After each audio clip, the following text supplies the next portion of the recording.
Hello, dear friend. Know that what you're about to hear is the beginning of many stories, the myths that shaped how the ancient Greeks understood their world. These were tales told long before books and libraries, carried by poets and singers, passed from voice to voice across centuries. Tonight, you step into that same tradition. So lean close, let the present fade, and let us wander back together into the first moments of myth. Over 2,000 years ago, in the rocky hills and sun-baked coastlines of ancient Greece, stories lived longer than men. They were not written in books at first, nor carved into stone, but carried by voices in firelight, passed from one generation to the next, like an heirloom. You imagine a blind poet seated in the corner of a crowded hall, his ear tuned not to sight, but to sound. This was Homer, or so tradition tells us, the man whose lips first gave shape to heroes and gods, whose rhythm set the pace for all that would follow. Around him, the air would have been thick with smoke, the clatter of cups, the shifting of sandals on beaten earth. But when his words rose, the noise stilled, the stories demanded silence.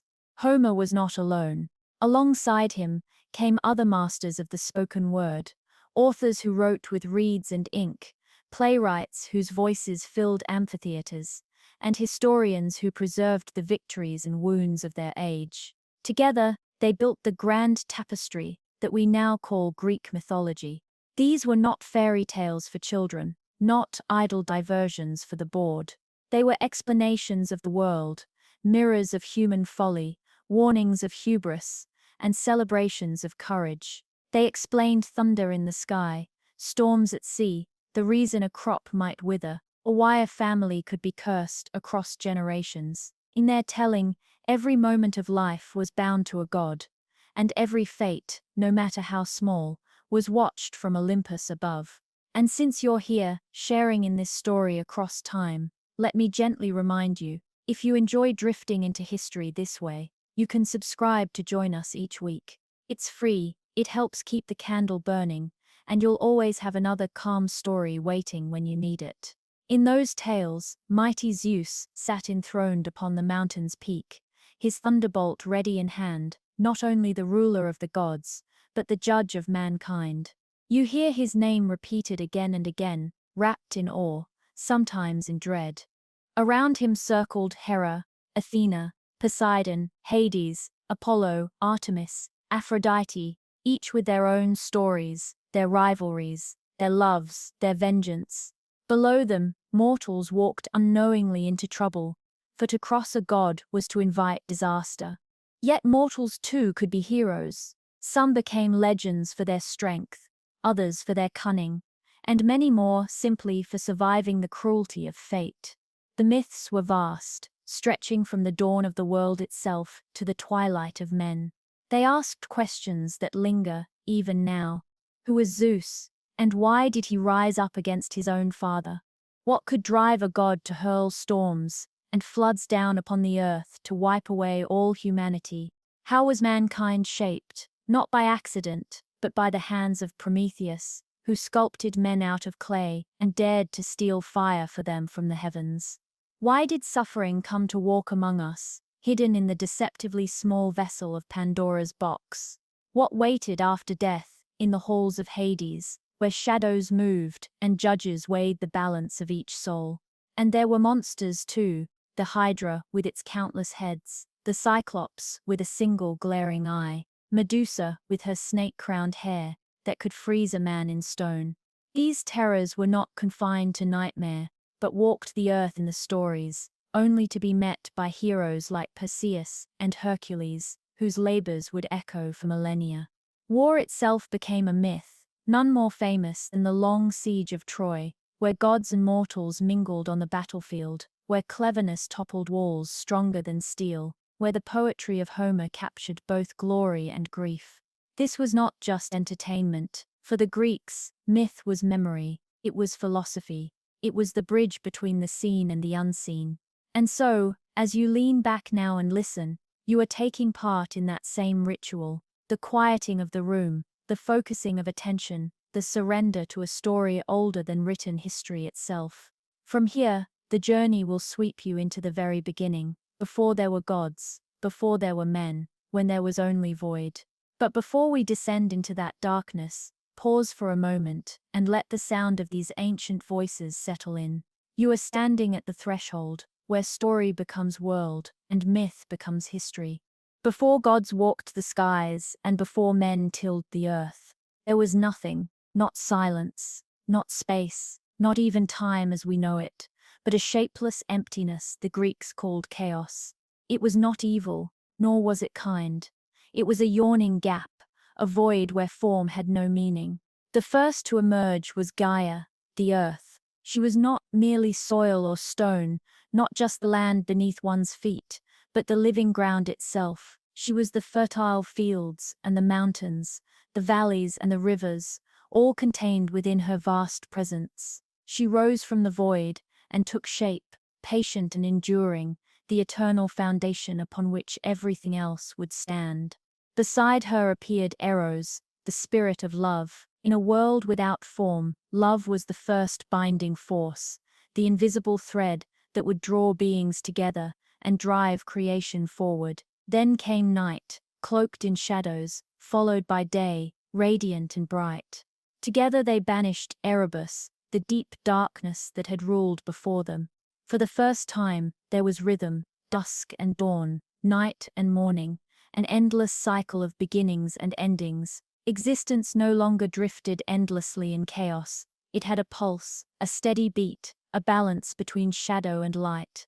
From the depths also rose Tartarus, a realm far below even Gaia, a cavernous abyss destined to hold the condemned.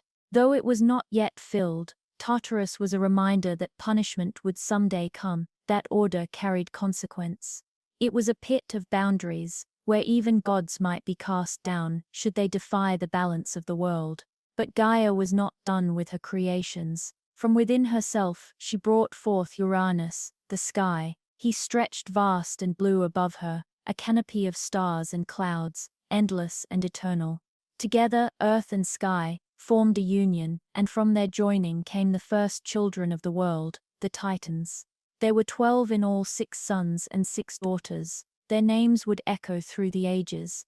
Oceanus, the endless river that circled the world. Hyperion, the sun, who drove his blazing chariot across the heavens. Theia, radiant with brightness. Chaos and Phoebe, minds of sharp thought and prophecy. Mnemosyne, memory herself, whose gift ensured stories and names would not fade. And among them was Selene the moon, who rose each night to soften the darkness, her pale glow balancing her father's blazing light. Yet the union of earth and sky was not filled with harmony. Uranus, the sky, gazed upon his children with suspicion.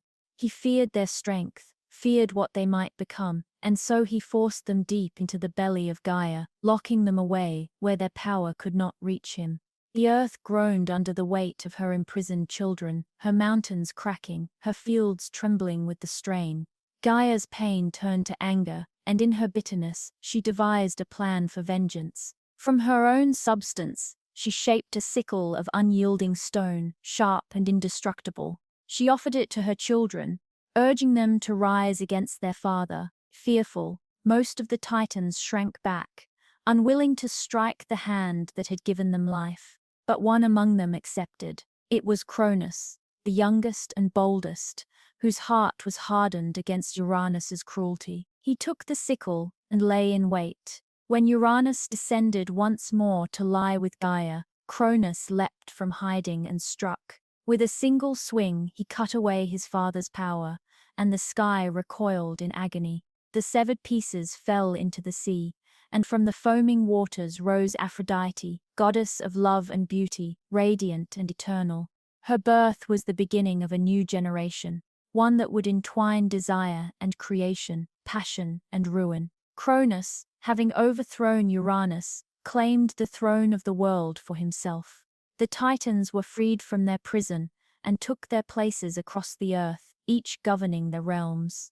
Yet already, shadows of the future stirred, for just as Uranus had been cruel to his children, so too would Cronus rule with fear. His reign would not be one of peace, but of suspicion, betrayal, and prophecy. The cycle of parent against child, ruler against heir, had begun, and it would not end until the throne of heaven passed to a new order. For now, though, the cosmos had shape, no longer void, it was earth and sky, day and night, light and shadow. The first stories had been written into the very fabric of existence. From chaos had come creation, from Gaia and Uranus the Titans, and from strife the promise of gods yet to be. The stage was set, the actors assembled, and already the drama of eternity had begun its first act. With Uranus fallen and his blood scattered across the world, a new order began. Cronus, the son who had dared to wield the sickle, now stood at the center of creation. The earth trembled, not with the weight of buried titans, but with the footsteps of freed ones. His brothers and sisters looked to him with awe and fear, for Cronus had accomplished what none of them had dared. He had struck down the sky itself. Gaia, relieved of her torment, should have felt peace. Yet peace in myth is fleeting.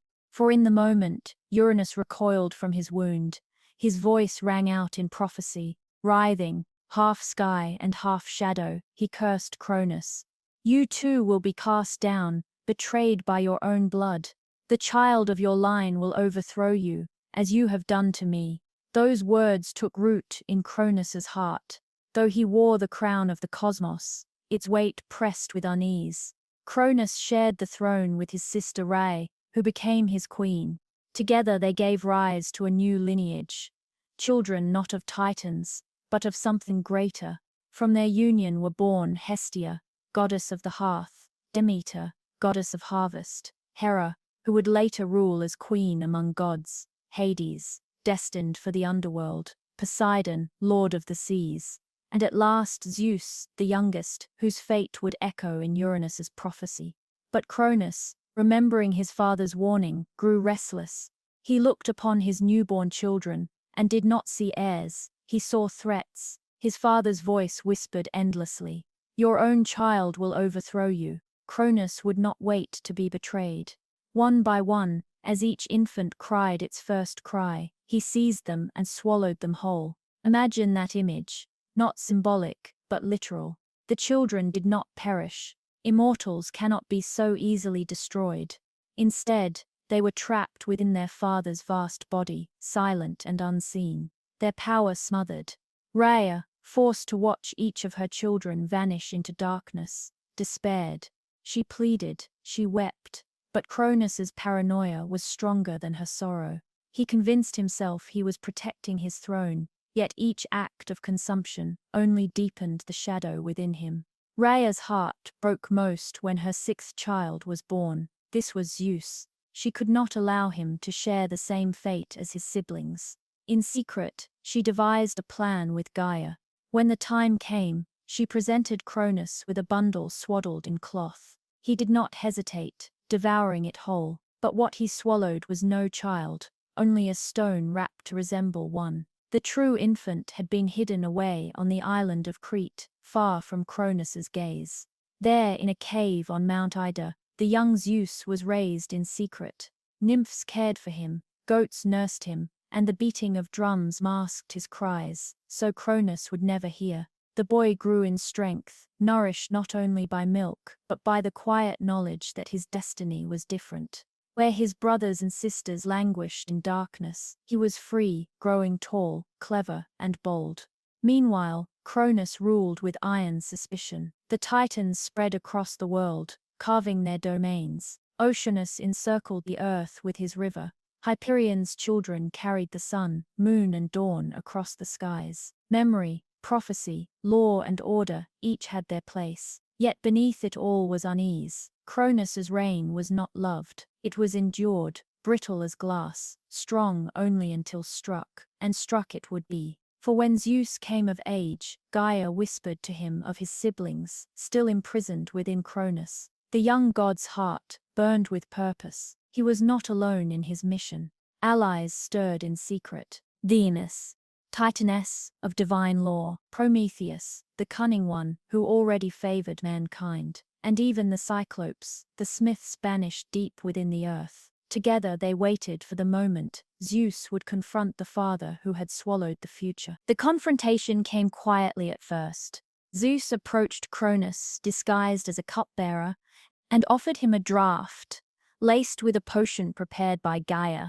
The king of the Titans drank deeply, unsuspecting. Then came the heaving. Cronus convulsed, clutching his stomach. From within him came the cries of life long suppressed. One by one, his children spilled forth, first Hestia, then Demeter, then Hera, followed by Hades and Poseidon, fully grown, immortal, and radiant. They emerged into the light, freed at last from their prison. The world shuddered at their return. The children Cronus had tried to destroy now stood beside their brother Zeus, united in vengeance. The age of Titans teetered, for prophecy was already unfolding. Yet Cronus did not surrender easily. He rallied the Titans who still stood loyal, and war ignited. It would last not days, not years, but 10 long years, shaking both earth and sky. Cronus hurled mountains, Zeus hurled thunder, Poseidon split the seas, Hyperion's light burned down upon the battlefield. From the depths, the 100-handed giants rose, each hurling boulders like pebbles, each hand wielding unimaginable force. And from the Cyclopes came the great gifts, the thunderbolt for Zeus, the trident for Poseidon, and the helm of invisibility for Hades. This was the Titanomachy, the war of gods and titans. But its fury belongs to another part of the story. For now, what matters is the shift already underway. The children of Cronus, once thought devoured, now stood free, and the young god Zeus had taken his first step toward the throne. Cronus, the devourer, had repeated his father's cruelty and sealed his fate in doing so. From Uranus to Cronus, and now from Cronus to Zeus, the cycle of succession, rebellion, and overthrow marched forward. And with each step the world changed, new realms carved, new powers born, and new destinies set into motion. The cosmos no longer belonged to the Titans alone. A new generation had risen, stronger, hungrier, destined to claim Olympus. The air thickened with the weight of destiny. Cronus, betrayed by the child he had once tried to consume, stood face to face with his released offspring. Zeus had revealed himself, no longer a hidden infant, nor a mere servant at the table. He was a god grown tall, thunder in his veins, resolve in his voice. At his side stood Poseidon, trident gleaming with salt water spray, and Hades, crowned in shadows, his helm of invisibility at the ready. Behind them, their sisters, Hera, Demeter, and Hestia, shone with fierce dignity, their release a rebirth into vengeance. But across the battlefield stretched the hosts of the Titans, colossal and ancient. These were beings as old as time itself, children of Gaia and Uranus, embodiments of forces that stretched across sky and sea. Oceanus, whose waters circled the world, Cos, keeper of celestial intelligence, Crius, the ram-headed titan of constellations, Iapetus, whose line would one day give rise to Prometheus. Their loyalty to Cronus was not universal. Some feared him, others despised him. Yet when the drums of war began to sound, neutrality was no longer possible. You were either with the old order or against it. The clash that followed was not a single battle, but a war of attrition lasting 10 years. Imagine the Earth as an unending battlefield, mountains leveled, seas split apart, skies torn open with storms and fire. Titans towered above the landscape, hurling entire ranges as weapons. Gods, though younger, moved with agility and precision. Zeus's thunderbolt split the heavens. Poseidon's trident cracked open the seabeds. Hades spread shadows across the ground, confusing and blinding their foes. Yet for all their strength, the young gods could not easily overcome their elders. The Titans' size and age made them formidable. The war dragged on, each side gaining ground, only to lose it again. For years the world was caught in a cycle of devastation. Rivers dried, forests burned, fertile fields turned to wasteland. The balance Gaia had once nurtured was shattered, and even she, mother of all, watched with sorrow as her children tore one another apart. It was then that Zeus realized victory would not come through might alone. He needed allies, and he knew where to find them. In the depths where Cronus had cast away beings, even he feared. Journeying into the underbelly of the world, Zeus descended into the dark prisons of Tartarus. There, bound in chains heavier than mountains, were the Hecaton shares, the 100-handed giants. Each one possessed 50 heads and 100 arms, terrifying in form but unmatched in power. Forgotten, starved, and left to rot in the abyss, they had grown bitter against the Titans. Zeus broke their chains, offering freedom in exchange for allegiance. From another corner of the abyss, Zeus freed the Cyclopes, towering craftsmen with a single blazing eye. These smiths, cursed to darkness, had once forged wonders beyond imagination. In gratitude for their release, they fashioned for Zeus a weapon that would define him, the thunderbolt, a crack of pure celestial fire, swift and unstoppable. For Poseidon they forged the trident, a 3-pronged spear capable of shaking the seas and summoning tempests. For Hades they shaped the helm of darkness, rendering its wearer unseen, a shadow slipping between worlds. With these new allies and weapons, the tide began to turn. When next the battle raged, the 100-handed giants hurled boulders faster than arrows, mountains crashing against mountains. The Cyclops' forges lit up the dark, their creations raining destruction upon the Titans' lines. Zeus's thunderbolts fell like storms, striking with such fury that the very air seemed aflame. Poseidon rose from the waves, summoning walls of water that swept away entire legions. Hidden by his helm, Hades struck unseen, felling enemies before they even knew his presence. The Titans roared in fury, their cries echoing through the earth. Cronus himself wielded the sickle that had once maimed his father, a blade that gleamed with ancestral power. Again and again he clashed with Zeus, the two striking with such force that the skies cracked apart. Around them, Titans and gods struggled, the ground trembling beneath their weight. For 10 years, neither side relented. Each victory was met with defeat, each triumph swallowed by despair. But in the 10th year, the balance broke. The 100-handed giants, throwing their stones with relentless speed, overwhelmed the Titans' defenses. Zeus, hurling thunderbolt after thunderbolt, battered Cronus until his father faltered. Poseidon struck his trident deep into the ground, splitting mountains and swallowing enemy hosts. Hades, invisible, stole behind Cronus's allies, sowing chaos and fear. The Olympians pressed forward, their power no longer the fragile defiance of youth, but the undeniable force of destiny. Finally, with one last thunderbolt hurled from Olympus itself, Zeus brought Cronus to his knees. The sickle fell from his hand, clattering uselessly on the stone. The Titans, broken and bloodied, could fight no more. One by one they were seized, bound in chains of adamantine, and cast down into Tartarus, the very pit they had once ruled over. Yet not all shared their fate. Some Titans who had sided with Zeus were spared. Themis, embodiment of law and order, remained at Olympus.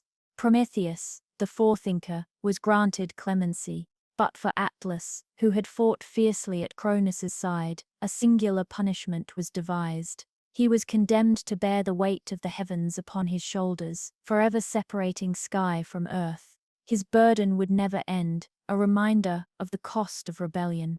When the dust settled, the war was over. The Titans' age had ended. The Olympians, born of Cronus yet stronger than their sire, now stood as masters of creation. Zeus claimed the sky as his realm, Poseidon the seas, and Hades the underworld. The sisters too took their places. Hera as queen, Demeter as nourisher of fields, and Hestia as keeper of the hearth. The world, scarred and reshaped by war, breathed again under new rulers. The Titanomachy was more than a war. It was the breaking of an old order and the dawn of a new one. From chaos had come Gaia and Uranus. From Uranus had come the Titans, and from Cronus's fall had come Zeus and the Olympians. The cycle had repeated, but in its repetition, the cosmos evolved, pushing forward into yet another age. And so the throne of heaven passed into new hands.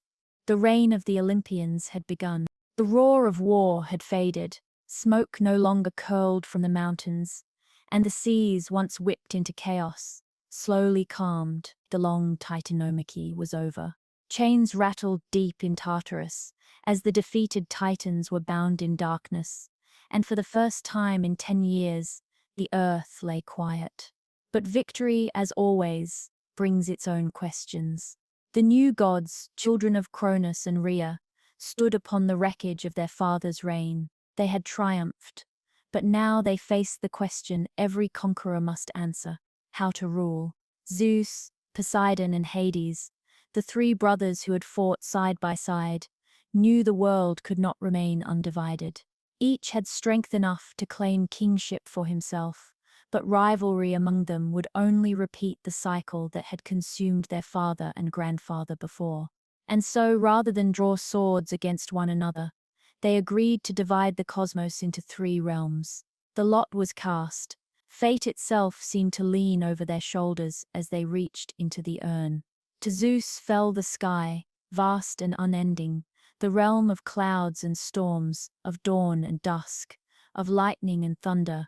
To Poseidon came the sea, rolling in endless tides, rich with mystery, a kingdom beneath waves as boundless as the heavens above. To Hades was given the underworld, the shadowed land beneath the earth, where mortal souls would one day wander after death. It was not a perfect division. Some whispered that Hades had drawn the darkest lot, a kingdom of silence and sorrow, but he accepted his share without protest. For though it was grim, it was also absolute. In his hands lay the keys to the unseen, and no man, no hero, no god could entirely escape his reach. Poseidon, meanwhile, carried his trident proudly, mastering the swells and the earthquakes that rolled beneath the sea's floor. Zeus, crowned with thunder, claimed Olympus itself as his dwelling, a mountain so high it pierced the clouds, shining white against the sky. From that peak, he would watch the world. The sisters, too, received their place in the new order. Hera, proud and sharp-eyed, stood beside Zeus, not yet queen but destined to share his throne. Demeter turned her gaze to the fields, teaching the seeds to grow and ensuring the land, scorched by war, would once again bear fruit.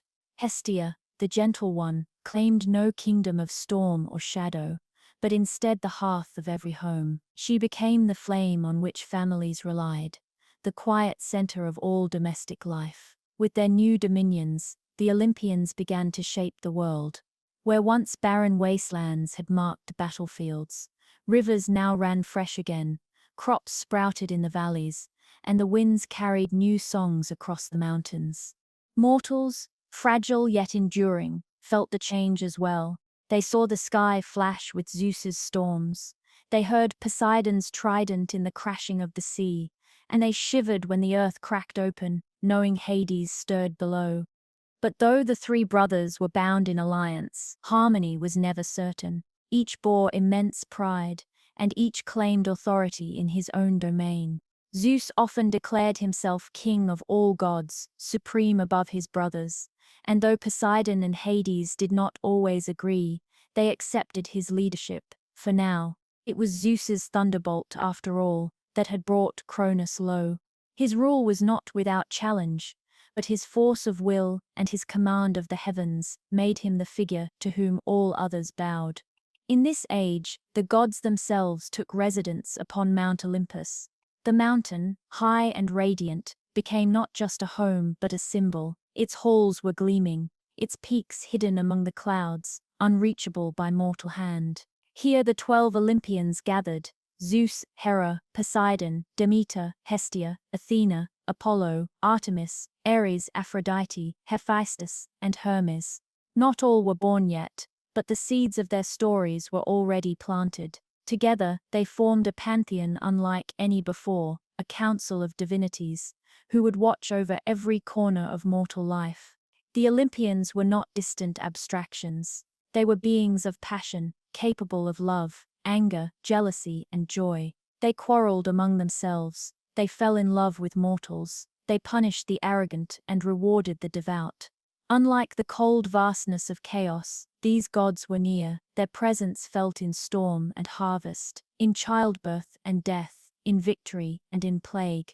For the Greeks, to live was to live under their gaze. One might think that with the Titans defeated and the realms divided, the world would at last find peace. Yet the nature of power is to stir conflict, and the gods, though immortal, were not free from the flaws of ambition. Zeus's reign, though strong, would soon be tested by rivalries, both within Olympus and without. Poseidon, restless and proud, often sought greater recognition. Hades, though silent, guarded his realm jealously. And the mortals below, still fragile in their lives, would frequently find themselves caught in the crossfire of divine feuds. Still, in these early days of their reign, the Olympians established the rhythm of the world. Thunder rolled across the heavens, as a reminder of Zeus's might. The seas rose and fell with Poseidon's moods. Fields turned fertile under Demeter's hand, and the hearth's fire glowed with Hestia's blessing. Even the underworld, often feared, gained structure under Hades' rule. No longer was death a shapeless void. It became a passage, a journey with rules and boundaries. The age of Olympians had begun, not with a single coronation, but with the balance of three realms, sky, sea, and underworld, each brother sovereign in his domain, each sister weaving her own influence into mortal life. They had risen from their father's belly, torn victory from the hands of the Titans, and now stood as the architects of existence itself. But myths are never static. Already stories stirred of Prometheus shaping mankind, of Pandora opening her fateful box, of heroes yet unborn who would challenge monsters and even gods themselves. For now, though, the world rested, the war was over, the cosmos divided, and Olympus crowned with fire and song. The throne of the heavens belonged to Zeus. The seas bowed to Poseidon. The underworld darkened under Hades.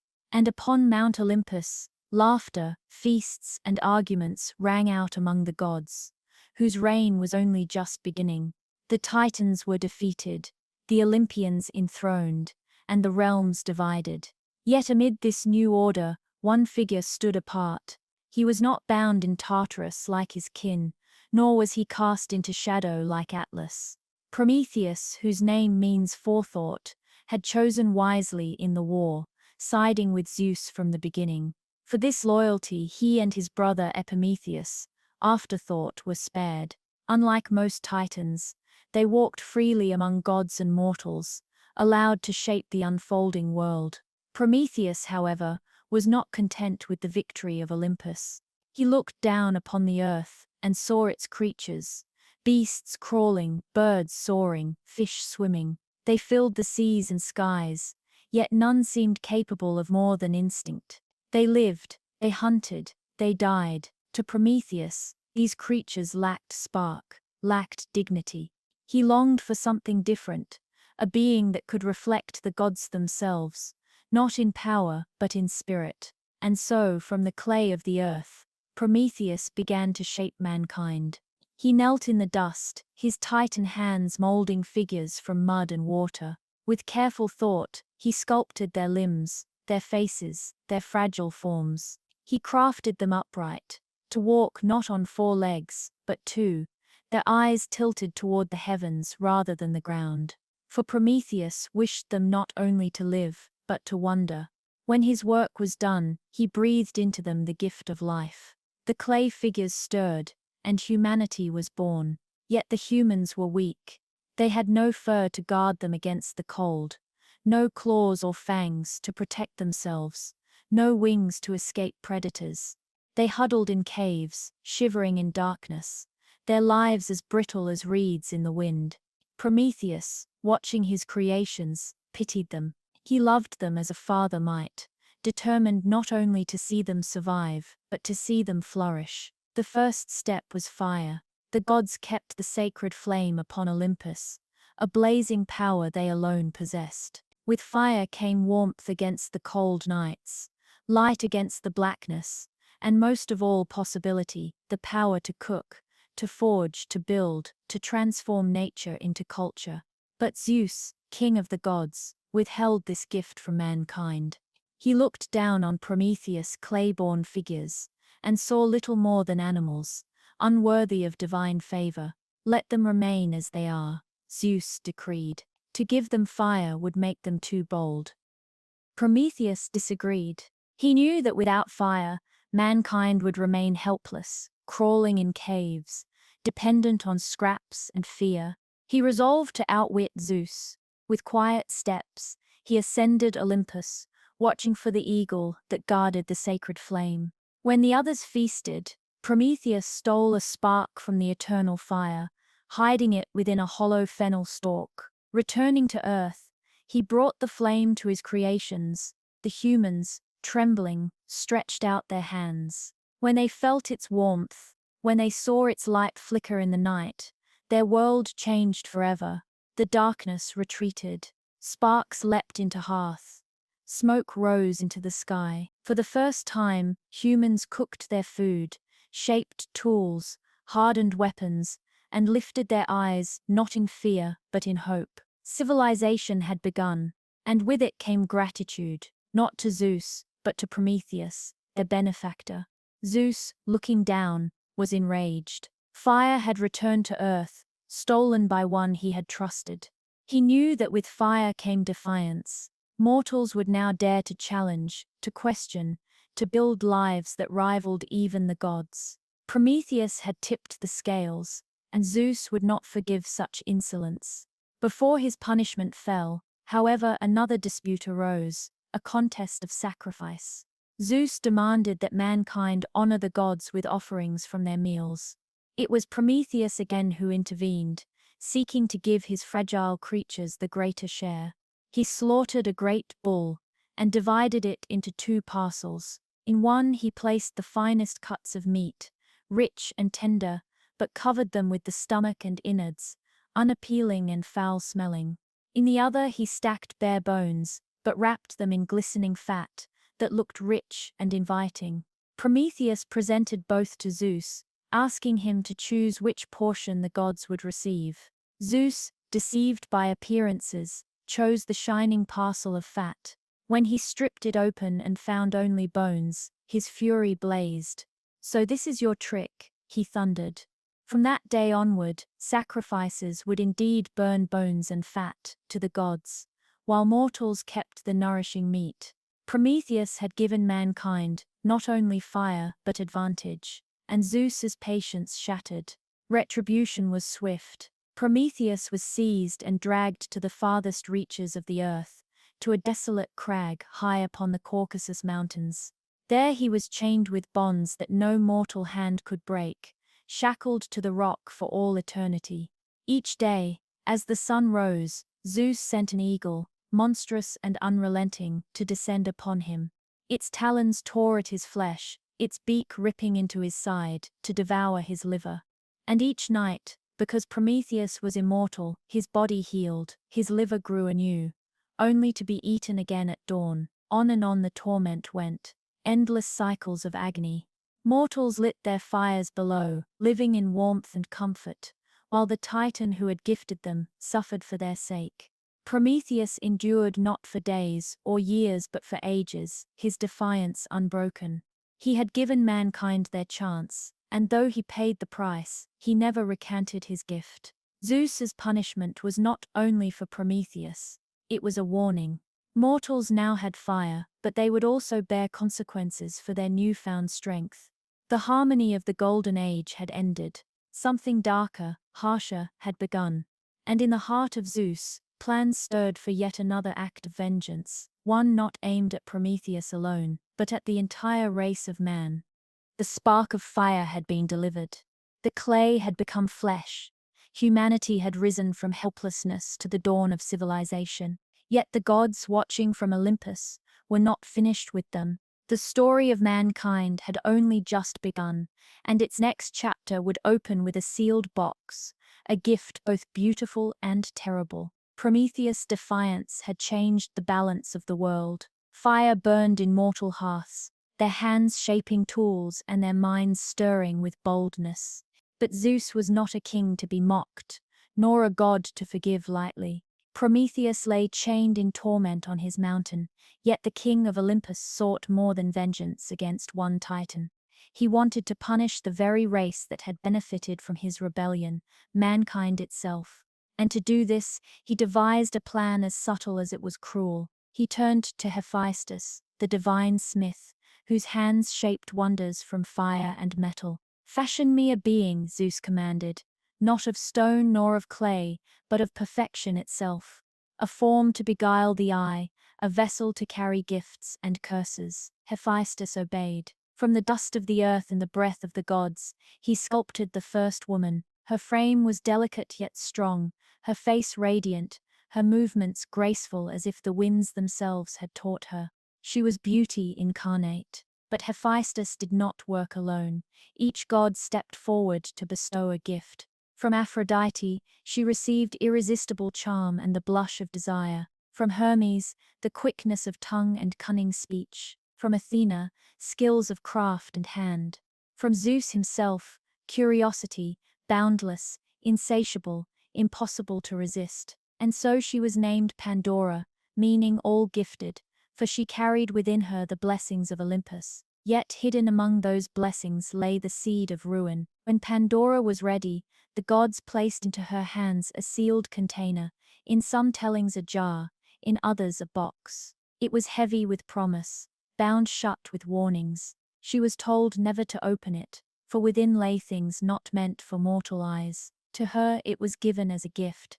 To mankind it was a trap. Hermes carried Pandora down to earth, where she was offered in marriage to Epimetheus, brother of Prometheus. Prometheus had warned his sibling never to accept gifts from Zeus, for they would come at a cost. But Epimetheus, dazzled by Pandora's beauty, ignored the warning. He welcomed her into his home, and for a time all seemed well. She laughed, she sang, she brought joy into the life of men who had known only toil and survival. Yet Pandora's heart was restless. Day after day, her gaze drifted to the box that lay in her possession. It sat silent and closed, but her mind whirled with questions. What could be inside? Why forbid her to look? The gifts of the gods had made her radiant, but her greatest gift, curiosity, gnawed at her like a hunger. Weeks passed. She touched the lid, then drew back. She pressed her ear against it, listening for sounds within. At night, when Epimetheus slept, she traced its seal with her fingers, torn between obedience and desire. And then, one day, she yielded. The lid creaked open.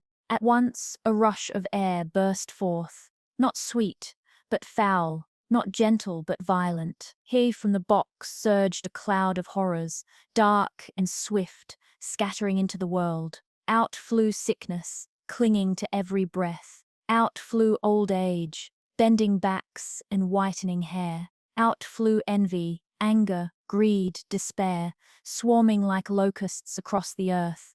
The golden age of man, when life had been free of pain and worry, ended in that instant. Mortals now felt hunger in their bellies, fever in their veins, sorrow in their hearts.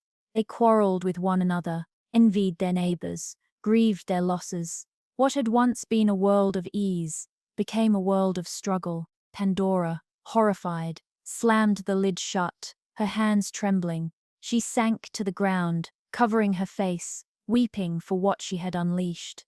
But when she dared to open the box again, she found that all but one thing had flown away. Only a single presence remained, small and shining. It was Elpis, hope.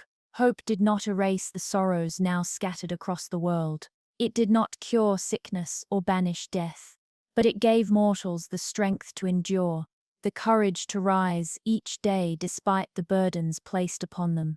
It was perhaps the cruelest mercy Zeus could have chosen, that men and women would suffer endlessly, but never abandon life. With hope, they would cling to existence, no matter how bitter, ensuring their race survived its punishments.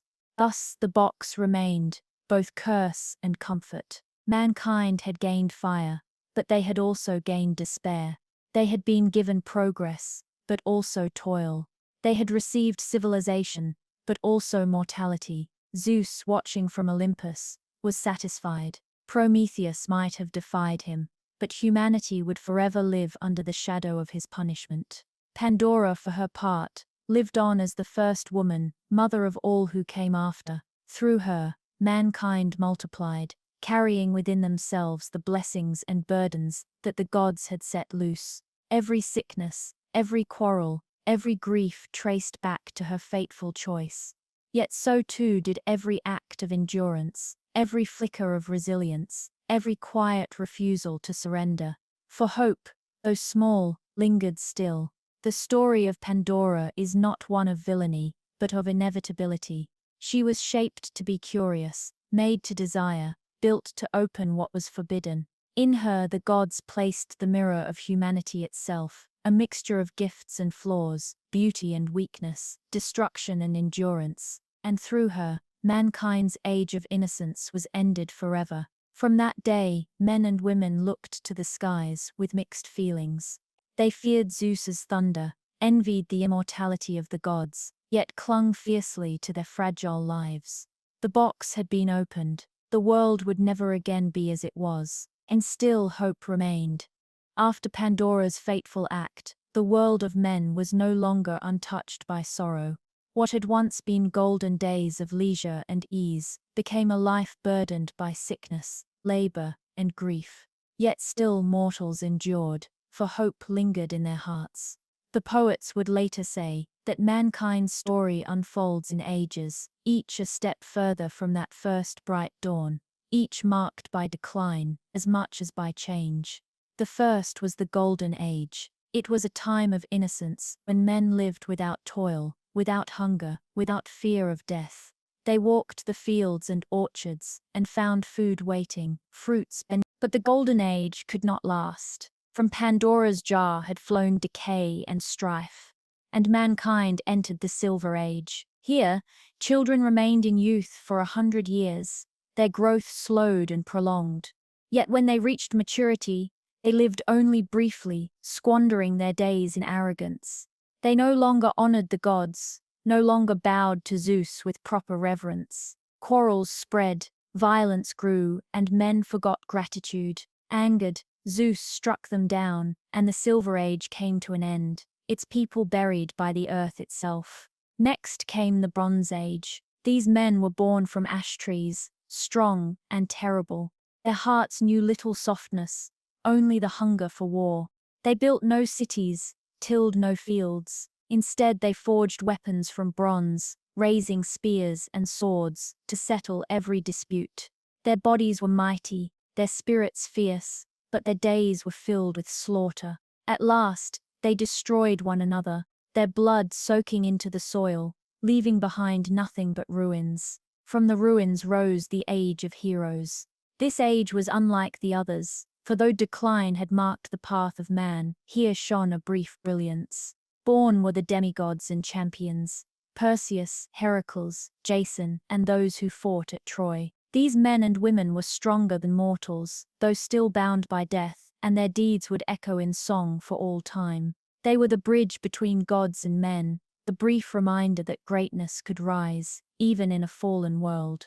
And then came the Iron Age, the age of the poets themselves, the age in which mortals still toil today. Here men labor endlessly, plowing fields, hammering iron, trading in markets. Their lives are short, filled with sweat, hunger, and grief. Respect for the gods has faded, truth and justice are scarce, and the strong oppress the weak. Yet even in this age, hope lingers faintly, the memory of what was, and the dream of what might be again. It was during this decline, when men had grown violent and corrupt, that Zeus resolved to act. From his throne on Olympus, he looked down and saw war and greed consuming the world. Mortals quarreled endlessly, staining their hands with blood, mocking the altars of the gods. Their arrogance filled him with disgust. These men, Zeus declared, are no longer fit to walk the earth. Their crimes outweigh their worth. Let them be swept away, and let the world begin anew. To cleanse the earth, Zeus chose not fire, but water. He summoned his brother Poseidon, lord of the sea, and commanded him to raise the oceans against the land. Poseidon lifted his trident and struck the depths, and the sea groaned in answer. Storms gathered, black clouds swallowing the sky. Rain poured down in torrents, relentless and cold. Rivers swelled and burst their banks, and the seas rose higher and higher, devouring the coasts, climbing the hills, reaching the very peaks of the mountains. The flood drowned all it touched. Cities crumbled, villages vanished, men and beasts alike swept away by the roaring waves. The few who clung to rooftops or treetops were soon lost, their strength failing as the waters swallowed them whole. No harvests remained, no dry ground to shelter upon. The world became an endless ocean, a grave without shore. Yet not all perished. One couple survived, forewarned by Prometheus himself. His son Deucalion and his wife Hera, daughter of Pandora, had been told of the coming flood. They built a small vessel, not grand like the ships of later myths, but strong enough to endure the storm. As Poseidon's waves swallowed the earth, their boat rose and drifted, tossed by winds and rain. For 9 days and nights, they floated upon the endless waters, mourning the drowned world. At last, their vessel came to rest upon Mount Parnassus, one of the few peaks untouched by the deluge. There they stepped onto solid ground, the only mortals left alive. The silence was heavy. No voices called across valleys, no footsteps stirred in villages. The earth was empty, washed clean by the judgment of Zeus. Grief-stricken but determined, Deucalion and Hera prayed to the gods, asking how they might restore the race of men. The Titaness Themis, goddess of law and prophecy, answered, "Cover your heads and cast behind you the bones of your great mother," she instructed. They puzzled over her words until they understood the great mother was Gaia, the earth itself, and her bones were the stones that lay upon the ground. Obeying, they walked along the slopes of Parnassus, hurling stones behind them. Those thrown by Deucalion transformed into men. Those cast by Hera became women. Slowly the valleys below filled once more with life. Humanity was reborn, cleansed of its corruption, given a second chance to live rightly. From that day, mankind carried both the memory of destruction and the hope of renewal. They knew the gods could sweep them away if arrogance grew too great, but they also knew that life, stubborn and enduring, could rise again even from stone. The flood receded, the rivers returned to their beds, and the seas withdrew. The mountains stood scarred, but fertile fields would grow once more. Deucalion and Hera looked upon their children, the new race of men and women, and knew that the world had entered another age. Not golden, not perfect, but filled with the possibility of choice. Zeus, watching from Olympus, was satisfied. The corrupt had been washed away, and a new generation had begun. Yet the warning remained: mankind existed at the pleasure of the gods. And if ever they strayed too far again, judgment would return, swift and merciless as it had in the flood. The flood had passed, the world repopulated by Deucalion and Hera's stone-born children. From Olympus, Zeus surveyed this renewed earth and claimed it firmly as his dominion. He was not merely one among equals anymore. He was the undisputed ruler of gods and men. Though his brothers held sway over sea and underworld, it was Zeus who sat enthroned in the sky, thunderbolt in hand, his authority unquestioned by mortals, and only occasionally challenged by immortals. Zeus was not born king. He had seized power through struggle, overthrowing his father, and leading the Olympians against the Titans. That victory gave him not only the throne, but the right to define the order of the cosmos. Laws were his to enforce, justice his to dispense, oaths his to guard. Every promise, every treaty sworn among mortals or gods, carried his name as witness.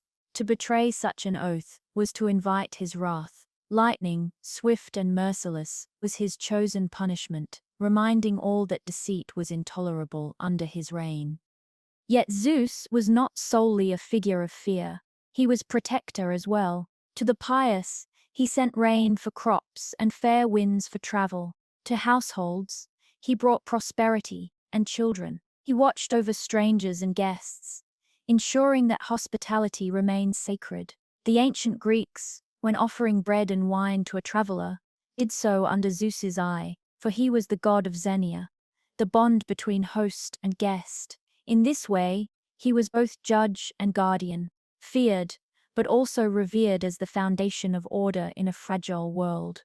Despite his lofty throne, Zeus was far from aloof.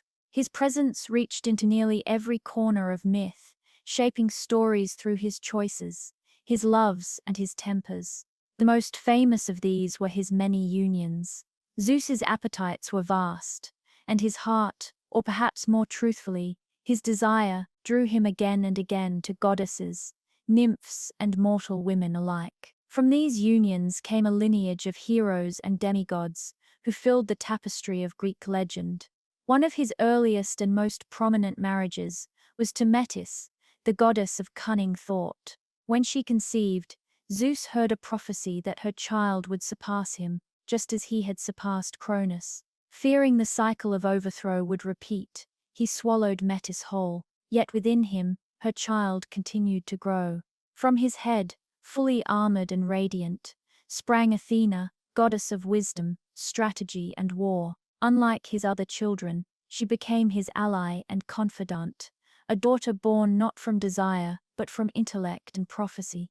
Zeus's official consort, however, was Hera, his sister and queen of Olympus.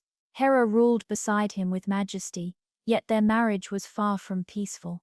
Zeus's countless infidelities stoked her jealousy and rage, and many of her myths revolve around vengeance against his lovers, or their offspring. Still, Hera remained his equal in authority, presiding over marriage and childbirth, and her seat beside Zeus on Olympus symbolized divine order, even if their union was marked by strife. Beyond these unions, Zeus's love stories stretched across the earth. With the mortal woman Semele, he fathered Dionysus, god of wine and ecstasy.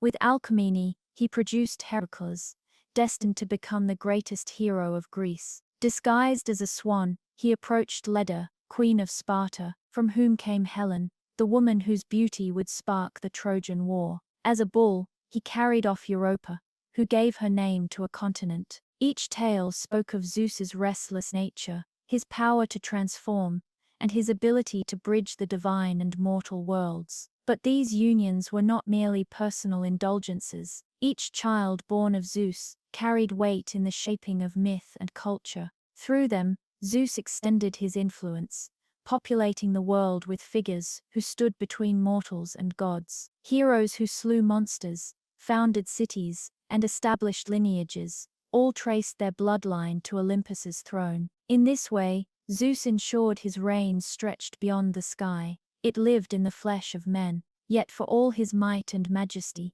Zeus was not beyond challenge. The Olympians, though bound to his leadership, were not always obedient. Hera conspired against him more than once, rallying other gods in rebellion. Poseidon, proud and tempestuous, occasionally resisted his rule. And beyond Olympus, the earth itself still stirred with threats. Giants rising from Gaia's anger, monsters born from ancient blood. Zeus's kingship was never a quiet reign. It was a constant act of assertion. His thunderbolts, a reminder that order prevailed only because he enforced it. Still, the image of Zeus endured not as tyrant, but as father. To the Greeks, he was Zeus Pater, sky father, lawgiver, bringer of justice. Farmers prayed to him for rain, sailors for calm seas, warriors for victory. His temples stood across the Greek world, none greater than the one at Olympia, where the colossal statue of Zeus, crafted in ivory and gold, watched over the games held in his honor. To enter such a temple was to feel his presence, immense, stern, but also protective. Zeus's reign defined the age of Olympians. The sky was his domain, Olympus his court, and the thunderbolt his seal of authority. Through him, the gods found unity, the world found order, and mankind found both terror and blessing. His flaws were many, his desires unending, his temper swift, yet in him lay the balance of power itself. Without Zeus, the cosmos would fracture.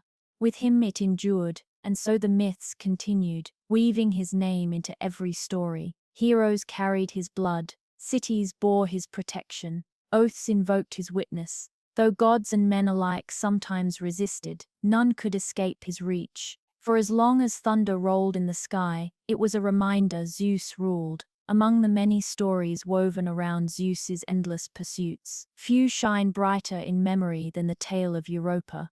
Unlike some of his conquests, which ended in grief or vengeance, this one gave birth not only to children, but to a legacy, the naming of a continent itself. Her story begins not in Greece, but farther east, in the sunlit lands of Phoenicia, where the sea winds carried the scent of cedar and purple dye, and the shores bustled with traders from every corner of the world. Europa was the daughter of Agenor, king of Tyre, a princess of rare grace. She was known not only for her beauty, but for her gentle nature, her laughter bright as the sea spray. Each morning, she wandered with her companions along the shore, weaving garlands of flowers, and singing as they gathered petals from the fields. It was here, in this moment of innocence, that Zeus's gaze fell upon her. From Olympus, he watched her movements, her hair glinting in the sunlight, her voice mingling with the waves. Desire, that familiar flame, stirred in him once more. But Zeus, cunning and wary of Hera's jealous watch, rarely approached a mortal in his true form. Instead, he devised disguises, slipping into the world unseen, cloaked in shapes that deceived. For Europa, he chose the form of a bull, yet not a creature of menace or mud, but one of perfect beauty. He descended to the Phoenician shore as a white bull, his hide gleaming like polished ivory, his horns curved smooth and shining, his eyes soft and calm. There was no wildness in him, no threat of violence. Instead, he seemed almost divine, a beast crafted by the gods themselves. Europa and her companions marveled at the sight. They had seen bulls before, fierce and snorting, but never one so gentle, so radiant. Curious, Europa approached. The bull lowered his head, breathing warm against her hand, as if inviting her touch. She laughed unafraid, and adorned him with the flowers she carried, weaving a garland around his horns. The animal knelt, its body patient and still, and Europa, delighted, climbed upon his back.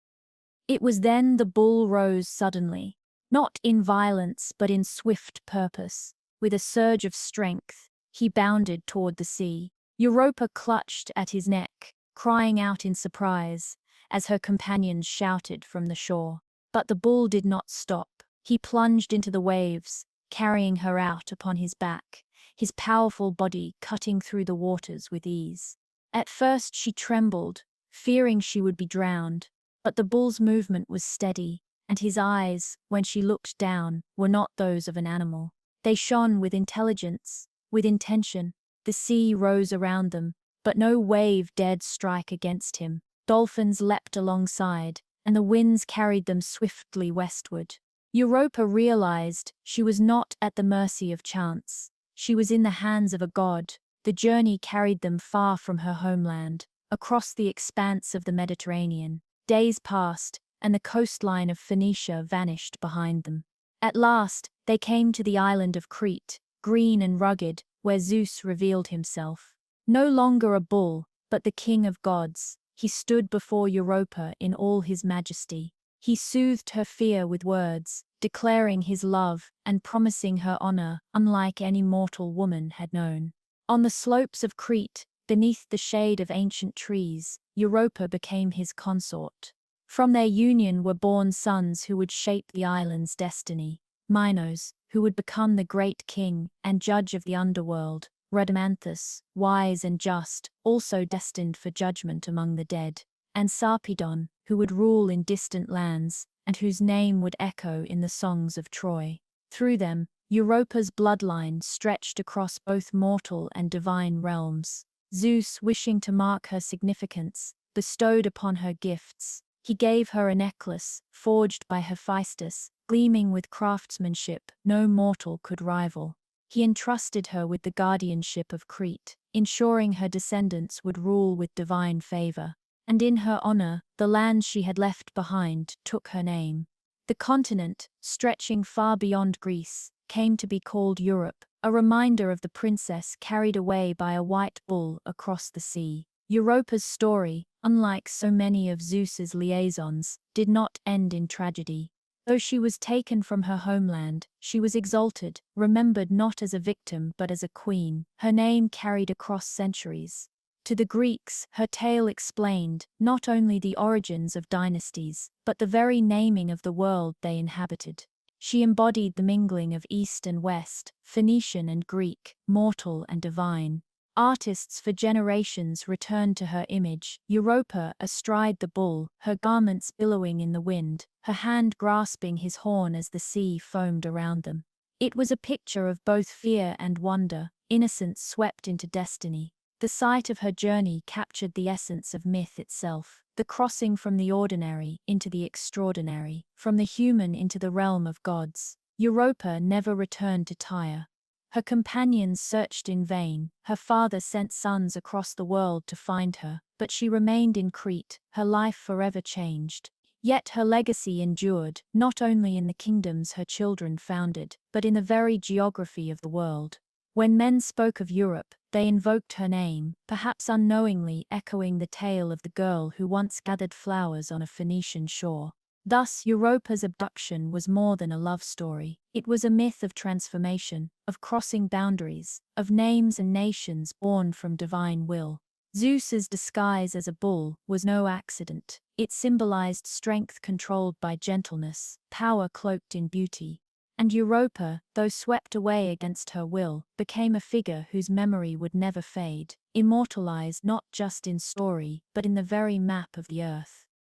If Zeus ruled Olympus with thunder and fire, Hera ruled with pride and memory. She was queen of the gods, seated beside her husband, presiding over marriage and the sanctity of family. Yet the irony was sharp.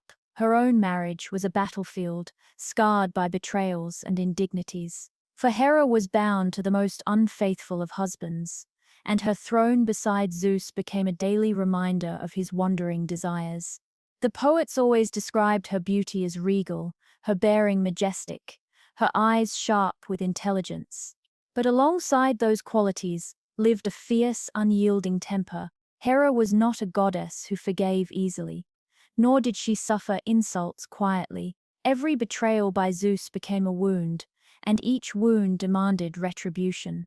Rarely could she strike at her husband directly.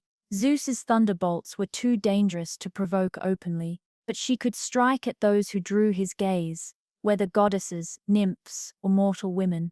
And she did again and again, with a relentlessness that made her both feared and pitied. One of the earliest victims of her wrath was Io, a mortal priestess of Hera herself. Zeus, desiring the young woman, cloaked the earth in mist and approached her in secret. When Hera began to suspect, Zeus hastily transformed Io into a white cow, hoping to disguise her. But Hera, sharp-eyed, was not deceived. She demanded the animal as a gift, and Zeus, cornered, reluctantly agreed. Hera then set Argus, a giant with 100 eyes, to guard the cow day and night. Io, once a woman, now wandered in bovine form, her human mind trapped in silence. Zeus, moved by pity, sent Hermes to rescue her. With cunning and music, Hermes lulled Argus to sleep and struck him down. Yet even freed, Io found no peace. Hera sent a gadfly to torment her, stinging her endlessly, driving her across the world in agony. From Greece she wandered to the shores of Egypt, her hooves carving paths that became the rivers of myth. There at last Zeus restored her to human form, but not before her suffering became legend. Hera's vengeance was not confined to mortals. Even divine children bore her fury. None suffered more than Heracles, son of Zeus and Alcmene. From the moment of his birth, Hera sought to destroy him. She delayed his mother's labor, so another child, Eurystheus, would be born first, thus stealing Heracles' right to kingship. Later, she sent serpents to his cradle, but even as an infant, he strangled them with his bare hands. As Heracles grew, Hera's hatred only deepened. When he reached manhood, she struck his mind with madness, causing him to slay his wife and children in a frenzy. The grief that followed nearly destroyed him, but the punishment Hera had set in motion became the foundation of his legend. To atone for his crimes, Heracles was bound to complete 12 impossible labors, tasks so dangerous that none but a son of Zeus could endure them. And though he triumphed, every step of his journey carried the shadow of Hera's malice. Another tale tells of Semele, a mortal princess who caught Zeus's attention. Hera, learning of their union, disguised herself as an old woman and befriended the girl. With sly words, she planted doubt in Semele's heart. Was her lover truly Zeus, or only a man pretending? Urged on by Hera's poison, Semele begged Zeus to reveal himself in his full divine glory. Bound by oath, he agreed. But no mortal could survive the sight of a god unveiled. In flame and thunder he appeared, and Semele was consumed, leaving only the unborn child, Dionysus, whom Zeus saved and carried within his own body until the god of wine was born. Hera's revenge had claimed another victim, though the child lived to trouble her further. Even innocence felt her wrath. The nymph Echo, once known for her endless chatter, was punished simply for distracting Hera while Zeus consorted with others. Hera silenced her voice, leaving her able only to repeat the words of others. Thus Echo wandered the hills, her longing for love forever bound to mimicry, her tale intertwined with Narcissus and his fatal beauty. Hera's jealousy was not blind rage alone. It was principle. To her, every affair of Zeus was not only betrayal but humiliation. As goddess of marriage, she believed herself bound to defend its sanctity, even if her own union was a hollow parody of fidelity. In this paradox lay her tragedy. She was patroness of the bond most sacred to mortals, yet she lived in the most fractured of unions. Her anger was not always fruitless. In some tales, she united with other gods in rebellion against Zeus himself. Once, she conspired with Poseidon and Athena to bind him, chaining him while he slept. But the plot faltered when Thetis, the sea goddess, summoned Briareus, one of the 100-handed giants, to Zeus's aid. The rebellion was crushed, and Hera was punished, hung in the sky with golden chains until she repented. Yet even humiliation did not quench her spirit. She endured, still queen, still watchful, still vengeful. The Greeks both feared and respected her. In her temples, brides prayed for her blessing, wives sought her protection, and women in childbirth called her name. At Argos, her worship was paramount. The Herodian temple, a grand sanctuary where sacrifices and festivals honored her majesty. To stand before her statue was to see not only the jealous wife of myth, but the sovereign queen of heaven, radiant and commanding. Hera's story is one of power, intertwined with pain. She embodied loyalty, yet her loyalty chained her to betrayal. She sought justice, yet her justice was often cruelty. She was a goddess both noble and vindictive, her love as deep as her wrath. Through her the myths revealed not just the strength of women but their suffering, not just the bonds of marriage but the fractures within them.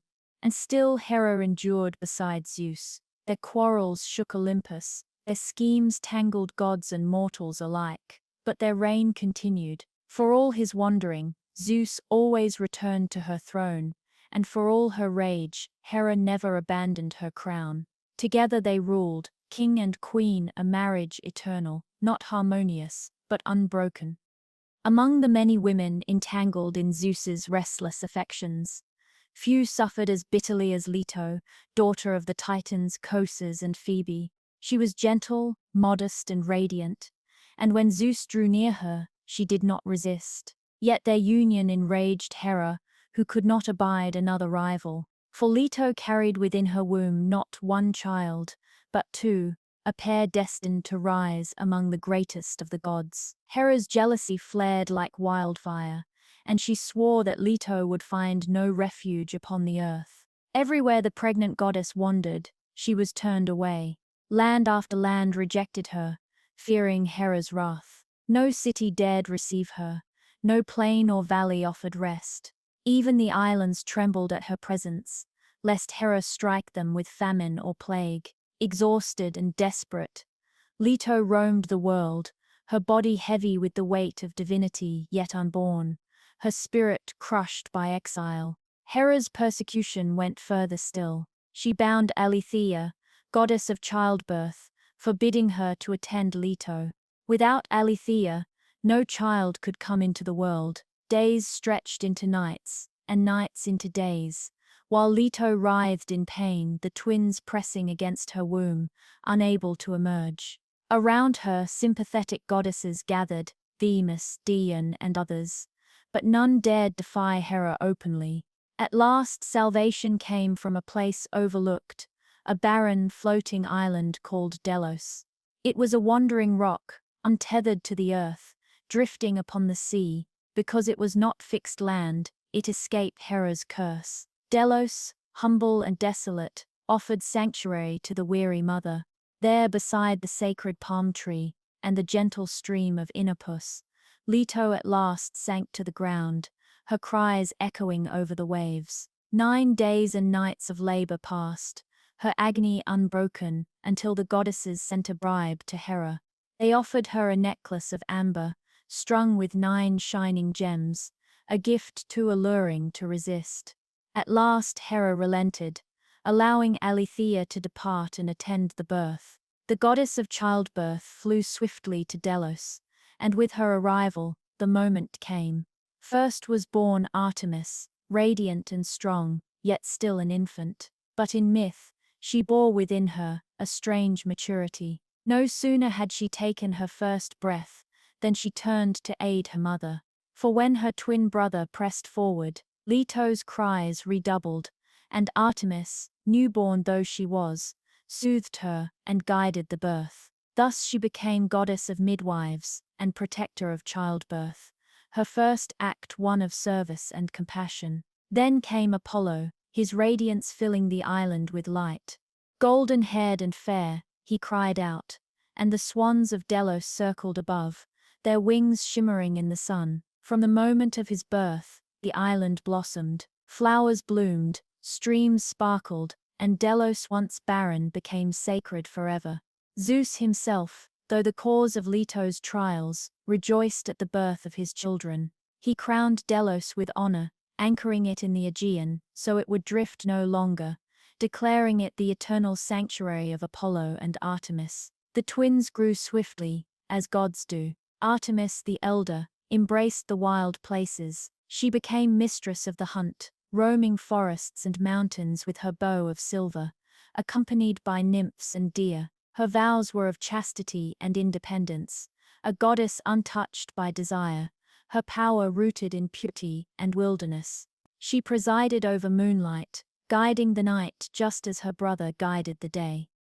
Apollo, her twin, shone with equal splendor. He became god of music and prophecy, of healing and plague, of order and harmony. From the Cyclopes he received a bow of gold, and his arrows flew swift and deadly. At Delphi he slew the great serpent Python, claiming the oracle as his own, where priestesses would speak his prophecies for all time. His lyre, gifted by Hermes, sang with divine melody, soothing and enchanting all who listened. To mortals, Apollo was both healer and destroyer, gentle and merciless, radiant as the sun he commanded. Though twins, Artemis and Apollo were not bound to the same paths. She roamed the untamed woods, while he walked the polished stones of temples. She guided women in childbirth. He guided kings and poets. Yet they were united in loyalty to their mother, fiercely protective of Leto against any insult. When the mortal Niobe mocked her, boasting of her many children compared to Leto's 2, Artemis and Apollo avenged their mother by striking down Niobe's offspring, leaving her weeping and petrified into stone. Leto herself, though quieter in myth after their birth, remained honored. She had endured Hera's cruelty, wandered in exile, and suffered long labor, but in the end, she had given the world 2 of its brightest deities. In her story lay the theme of endurance through suffering, of dignity preserved despite humiliation. She became a goddess of motherhood, revered by women who prayed for safe deliveries and strength in hardship. The island of Delos never forgot her. Pilgrims for centuries came to its shores, bringing offerings to Apollo's sanctuary, where columns rose high and hymns filled the air. They remembered how a drifting, barren rock had given refuge to a desperate goddess, and had been rewarded with eternal fame. Even now, the ruins of Delos whisper of that moment, the palm tree where Leto leaned, the spring where she cooled her brow, the temple where Apollo's glory was celebrated. Hera's jealousy had sought to erase Leto, to deny her sanctuary, to prevent her children from ever seeing the light of day. Yet from that persecution emerged two of Olympus's most enduring gods. The attempt to silence became a song, the attempt to curse became a blessing. Apollo and Artemis, born of struggle, stood as proof that even the might of Hera could not halt destiny. One ruled the sunlit order of prophecy and music, the other the silver wilderness of moonlight and hunt. Together they carried forward their mother's honor, their arrows striking swift against those who mocked or threatened her. And from Delos outward their names spread, shaping temples, hymns and hearts across the Greek world. From his first cry upon Delos, Apollo shone with brilliance. But gods are not remembered for their births alone. They are remembered for their deeds, for the marks they leave upon the world. Apollo's path was long and varied, filled with triumphs, loves, and sorrows, each revealing another facet of his complex divinity. He was the god of light, but his light could burn as well as warm. His earliest and most famous feat was the slaying of Python, a monstrous serpent that dwelled at Delphi. The creature, born of the earth itself, coiled among the caves and springs, fouling the air with its stench, spreading terror to all who approached. Hera, still bitter against Leto, had once sent Python to pursue her, and its shadow lingered as a threat to her children. When Apollo came of age, he took bow and arrow in hand and set out to face it. The battle was fierce. Python's scales shimmered like iron, its coils massive as hills, its breath a poison cloud. But Apollo's aim was unerring. Arrow after arrow flew, golden shafts piercing the serpent's hide, until at last it collapsed, thrashing and heaving, before lying still. With Python's fall, the land was cleansed. Over its carcass, Apollo claimed Delphi, establishing his most sacred sanctuary. There the oracle would speak with his voice, the Pythia seated upon her tripod, inhaling vapors from the earth, and delivering prophecies in riddles that guided kings and cities for centuries. Delphi became the navel of the world, the place where Apollo's wisdom touched mortal destiny. Yet prophecy was only one part of his nature. Apollo was also the god of music and poetry, his lyre strung with golden strings. The instrument, crafted by Hermes in recompense for an earlier theft, sang under Apollo's touch with melodies that stilled storms and softened hearts. The muses themselves often gathered to accompany him, their voices blending with his music in harmony that echoed across valleys. Where Apollo played, order and beauty flourished. He became the patron of poets, the inspiration of artists, the embodiment of balance between passion and discipline. But for all his radiance, Apollo was not immune to desire. His loves filled many stories, often ending in tragedy. Among the most poignant was his pursuit of Daphne, a nymph devoted to chastity. Struck by Eros' arrow of rejection, she fled from Apollo's advances, her feet barely touching the ground as she raced through the forest. Apollo chased her, calling out, his words filled with longing, but just as he reached for her, she cried to her father, the river god Peneus, for deliverance. In answer, her body stiffened, her skin hardened, her hair turned to leaves. Before Apollo's eyes, Daphne transformed into a laurel tree. Heartbroken, he embraced the trunk, feeling her spirit still within it. From that day, the laurel became his sacred symbol, its leaves woven into crowns of victory and poetry. Another tale speaks of Hyacinthus, a Spartan youth beloved by Apollo. Together they played and trained, their friendship glowing with affection. But Zephyrus, the jealous west wind, coveted Hyacinthus, and sought vengeance. As Apollo cast a discus, Zephyrus blew it off course, striking Hyacinthus in the head. The youth fell, blood staining the earth. Apollo knelt beside him, unable to save his life, his grief overflowing. From hyacinthus spilled blood sprang a flower, the hyacinth, its petals inscribed with the letters of lament. Thus, even in death, Apollo's love endured, turned into beauty that bloomed each spring.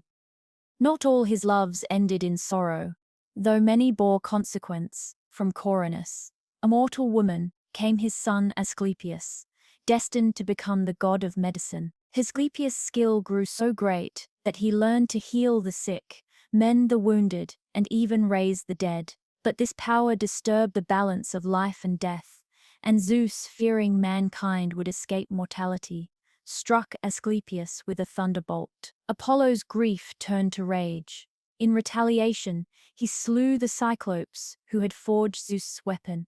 For this, Zeus punished him, forcing him to serve as a mortal herdsman for a year.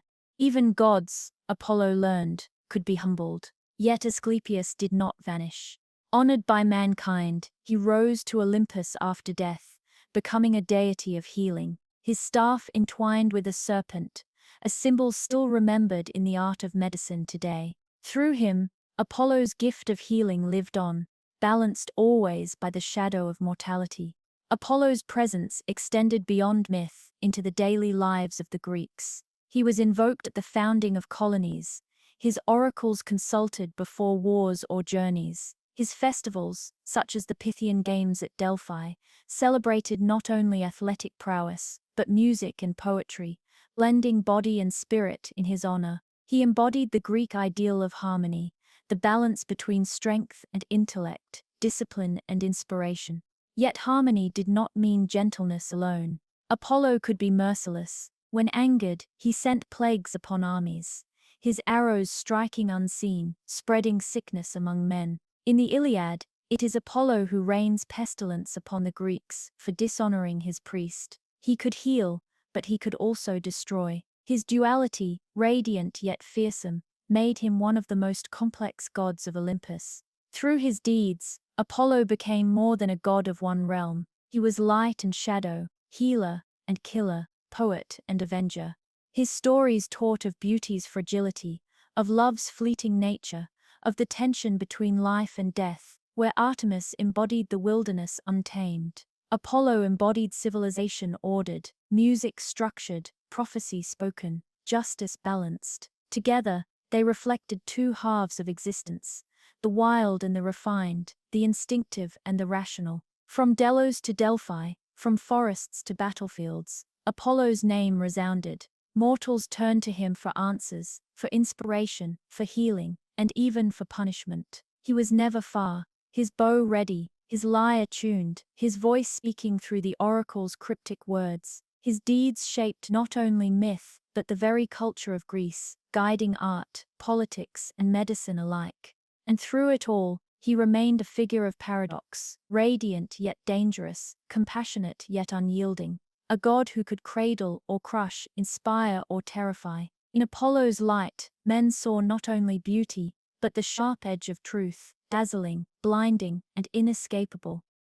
Where her twin brother Apollo sought the balance of music, prophecy, and light, Artemis chose a path apart, the wilderness. From her earliest days, she turned away from cities and hearths, preferring mountains, forests, and the silent places where mortals seldom tread. She was the huntress, swift-footed, her silver bow gleaming beneath the moon. While Apollo ruled the day, Artemis presided over the night, her cold glow spreading across the wild, watching over creatures both fierce and gentle. Unlike many of the Olympians, Artemis demanded independence. When still a child, she approached her father Zeus with her wishes. She asked for eternal virginity, for freedom from the bonds of marriage, and for the right to roam the forests with her bow. Zeus, amused but impressed, granted her requests. Thus Artemis became goddess of chastity, untouchable and inviolate, a figure of purity in a pantheon, often tangled in desire. But with her vow came severity. Any who violated her sanctity, even by accident, met swift and merciless punishment. The tale of Actaeon is perhaps the most chilling example. Actaeon, a skilled hunter, once roamed the hills with his hounds. By chance, he stumbled upon a secluded glade where Artemis bathed with her attendants. She stood unclothed, radiant as the moonlight itself, her bow set aside, her hair flowing over her shoulders. Actaeon froze, struck not only by her beauty, but by the terror of seeing what no mortal should behold.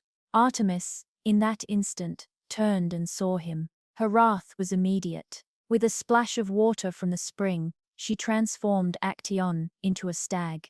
Confused, he fled, his human mind still trapped in the body of a deer. But his hounds, loyal and relentless, did not recognize their master.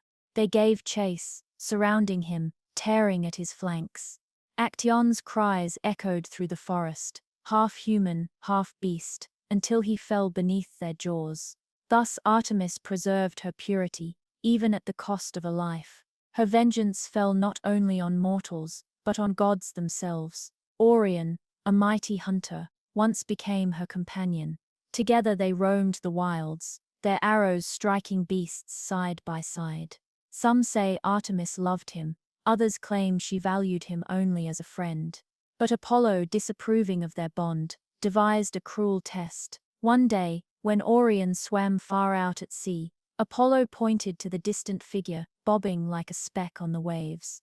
"Can you strike that target?" he asked his sister. Trusting her skill, Artemis loosed an arrow, piercing the spot precisely. When the body washed ashore, she discovered the truth. She had slain Orion herself. Grief overwhelmed her. In mourning, she placed him among the stars as a constellation, ensuring his memory would shine in the night sky forever. Artemis' role as protector was as fierce as her punishments. She guarded the young and the innocent, particularly maidens and animals. Many prayed to her for safe passage in childbirth, paradoxical though it seemed for a virgin goddess. Yet Artemis, who had aided her mother in Apollo's birth, became patroness of women in labor, holding power over both life and death. To some, she was gentle, granting swift delivery. To others, she was merciless, bringing death in childbirth. As a reminder of her double-edged divinity, her power extended even to kings. When Agamemnon, leader of the Greeks in the Trojan War, offended her by killing a sacred stag, she stilled the winds, preventing his fleet from sailing. Desperate, he sought the oracle, who revealed her demand, the sacrifice of his daughter Iphigenia. Bound by duty, Agamemnon prepared to comply. At the last moment, Artemis took pity, whisking the girl away and leaving a deer in her place. Iphigenia was transported to Taurus, where she served as Artemis's priestess. In this way, the goddess spared yet punished, her justice always layered with complexity. The Greeks revered Artemis in many forms. In some places, she was the wild huntress, roving with hounds and nymphs. In others, she was a moon goddess, her light serene and distant. At Ephesus, she was worshipped not as a maiden with bow, but as a many-breasted figure, symbol of fertility and abundance. Her cult reflected her duality, virgin and mother, protector and punisher, life-giver and life-taker. For mortals, Artemis represented the untamed force of nature itself. She was the forest untouched by plough, the beast unbroken by man, the river flowing in darkness. To cross her was to trespass upon that which should remain sacred. And so offerings were made, deer, hounds, and sometimes, in darker rites, even human lives, given to appease the goddess whose arrows could strike unseen. Her purity was not fragility, but strength. Unlike the other Olympians, who tangled themselves in love and betrayal, Artemis stood apart. She refused entanglement, demanded respect, and defended her boundaries with unflinching ferocity. To worship her was to honor independence, chastity, and the wild, but also to fear the punishment that came with disrespect. And yet, Artemis was not cruel for cruelty's sake. Her punishments, however harsh, always reflected transgression. Actaeon had trespassed upon her privacy. Orion's death, though tragic, reminded mortals that even gods could not escape fate. Agamemnon's sacrifice was demanded because he had defiled her sacred animal.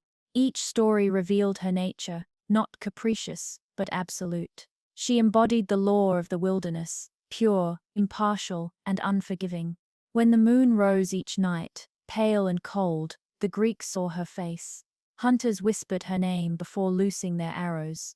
Women in childbirth prayed for her mercy. Maidens offered her locks of hair as they came of age, marking the passage from girlhood under her protection to womanhood in society. She was ever present, silent yet powerful, the shadow in the trees, the silver light upon water, the unseen eyes that watched from the dark. Artemis's chastity was more than a vow. It was a boundary that mortals crossed at their peril, a reminder that some spaces, some beings, were inviolate. She was not only goddess of the hunt or the moon, she was the embodiment of untouchable sovereignty, the power to define oneself against all intrusion. And in that, her punishments, however severe, were also lessons to respect the sacred, to honor the wild, to understand that not all things are meant to be possessed. If Zeus ruled the skies with thunder, and Artemis prowled the forests beneath the moon, then Poseidon held dominion over the restless seas. The trident in his hand was not merely a weapon, it was the very axis of the ocean's will. With a single strike, he could calm the waves into glass or rouse them into mountains that swallowed fleets whole. His realm stretched wider than any other, for the seas encircled all lands, touching every shore, whispering to every coast. To mortals, he was both savior and destroyer, the god to whom sailors prayed before voyages, and against whom they cursed when storms tore their ships apart. Yet Poseidon was not content with his watery dominion alone. Fierce in pride, quick to anger, he often sought greater recognition among gods and mortals alike. His rivalries were legendary, for the sea god did not forgive insults, nor did he retreat from contests of power. Wherever there was land to be claimed, Poseidon's trident struck against another's will. One of his most famous contests was for the city that would become Athens. Both Poseidon and Athena desired the patronage of the flourishing land of Attica. The people, caught between two mighty deities, turned to King Cecrops to judge which god would offer the better gift. Poseidon struck the earth with his trident, and from the ground surged a salt-water spring, or in some versions, a war-horse, symbol of his might and mastery. But Athena planted the olive tree, whose fruit gave oil, food, and wood. The people saw her gift as more useful, promising peace and prosperity. They chose Athena as their patron goddess, and the city took her name. Poseidon, humiliated, never forgave the slight. His resentment lingered like a storm on the horizon, and his temper against Athens and its heroes would echo across generations. His rivalry with Athena became emblematic of his nature, proud, impulsive, yet also deeply tied to the fate of mortals. Another quarrel arose with Hera, Apollo and Athena themselves, when they rebelled against Zeus. Poseidon joined the conspiracy, binding his brother in chains. But the plan failed, and as punishment, Zeus cast Poseidon down from Olympus. The sea god was forced to serve a mortal, King Laomedon of Troy, alongside Apollo. They built the city's great walls, their craftsmanship divine. Yet when their labor was complete, Laomedon refused to pay them. Enraged, Poseidon sent a sea monster to ravage Troy, a beast so terrible that only the sacrifice of a maiden could appease it. Thus, even in punishment, Poseidon left his mark, intertwining his wrath with the destiny of cities. His rivalry extended beyond gods to heroes as well. Perhaps the most famous was with Odysseus, the clever king of Ithaca. When Odysseus blinded Polyphemus, a cyclops and son of Poseidon, the sea god swore vengeance.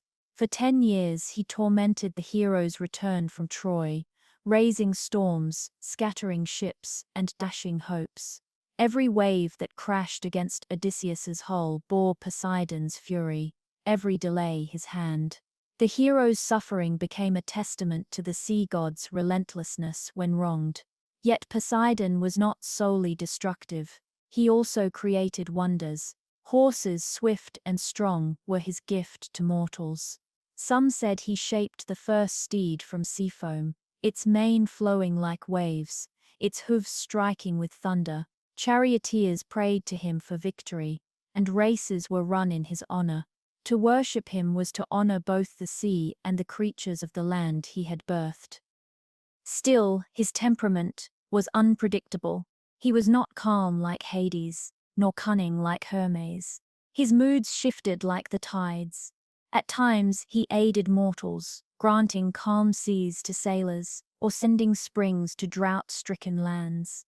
At others, he unleashed earthquakes, his other domain shattering cities, toppling walls, and reminding men that the ground beneath their feet was not as stable as they imagined. It was for this reason he was called Earthshaker, his trident cracking open the world itself. Poseidon's loves were as numerous as his storms. He pursued goddesses, nymphs, and mortals with equal hunger, fathering countless children. Among them were heroes like Theseus, slayer of the Minotaur, and monstrous beings such as Polyphemus. His offspring reflected his dual nature, some noble, others terrifying. Through them, his presence rippled across myth, shaping both glory and dread. One tale reveals his darker side. When King Minos of Crete prayed for a sign of his right to rule, Poseidon sent a magnificent white bull from the sea. Minos was meant to sacrifice it in gratitude, but dazzled by its beauty, he kept it for himself. Offended, Poseidon cursed Minos' wife, Persephone, with unnatural desire for the bull. From this union was born the Minotaur, half man, half beast, hidden in the labyrinth. Thus Poseidon's gifts, when spurned, became curses, reminders that his favor could never be taken for granted. Temples to Poseidon dotted the Greek world, often on promontories overlooking the sea. At Cape Sunion, his sanctuary stood high upon the cliffs, sailors offering sacrifices before setting out upon voyages. They feared his tempests, but they also relied upon his mercy. No journey across the wine-dark sea was begun without invoking his name, no ship launched without prayers to the trident-bearing god. In the end, Poseidon embodied the sea itself, vast, unpredictable, necessary, and perilous. He was not evil, nor was he wholly benevolent. He was power unbridled, force uncontainable, the crash of waves, and the trembling of the earth. His rivalries, whether with gods, kings, or heroes, revealed his need for recognition, his refusal to be overlooked. He was second only to Zeus in majesty, yet his pride often set him at odds with Olympus. When Greeks gazed out at the horizon, watching waves rise and fall, they did not see emptiness. They saw Poseidon. Every tide was his breath, every storm his rage, every calm his fleeting grace. To honor him was survival, to offend him was ruin. His trident marked not only the sea, but the very nature of power, unpredictable, relentless, and impossible to master. If Poseidon embodied the sea's chaos and thunder, Athena stood for its opposite: reason, order, and clarity. She was wisdom given form, yet not a passive muse. She was a warrior as well, but unlike Ares, who gloried in bloodshed, Athena fought with strategy and discipline. She was the goddess who planned sieges, who guided generals, who whispered into the minds of heroes the right course when confusion threatened to undo them. She was as much the shield as the sword. Her birth was unlike any other. Zeus, fearing the prophecy that the child of Metis would one day surpass him, swallowed the goddess whole while she carried their unborn child. For a time, all was quiet. But soon Zeus felt agony in his skull, as though his mind itself would split apart. In desperation, he called upon Hephaestus, the smith of the gods, to relieve his torment. With a mighty blow of his hammer, Hephaestus cracked open Zeus' head. From the wound sprang Athena, fully grown, clad in gleaming armor, her shield raised, her spear poised. She did not crawl or cry like an infant. She leapt forth with a battle cry that echoed through heaven and earth. From that moment, she became one of Zeus's closest allies, the child born not of desire, but of intellect and prophecy. Unlike Hera, who often opposed him, or Poseidon, who challenged him, Athena stood beside her father's throne, loyal yet independent, her counsel valued in the most crucial decisions of Olympus. Her wisdom, however, was not merely divine. It was practical, woven into the very fabric of human life. The city of Athens itself bore her name, a monument to her influence. When the people of Attica were forced to choose between Athena and Poseidon as their patron, their judgment defined their destiny. Poseidon had offered a spring, but its waters were briny, a reminder of the sea's power yet useless for drinking or crops. Athena planted the olive tree, whose fruit gave nourishment, oil, and wood. Her gift was one of peace, endurance, and prosperity, resources that sustained not only survival but culture itself.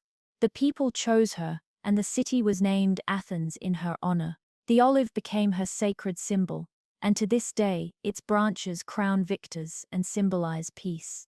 But Athena was not only a goddess of cities and olive groves. She was also a patroness of craft. She taught men to build ships and chariots, to yoke oxen and tame horses. She taught women to weave, to spin, to create garments of beauty and utility. Her loom was as sacred as her spear, her threads as potent as her arrows. Yet her mastery invited rivalry, for mortals often forgot the boundary between skill and hubris. One such tale was that of Arachne, a mortal woman of Lydia, whose weaving was unmatched among humankind. Her tapestries shimmered with color, her patterns so intricate they seemed alive. When praised, she dismissed the idea that Athena herself had taught her skill.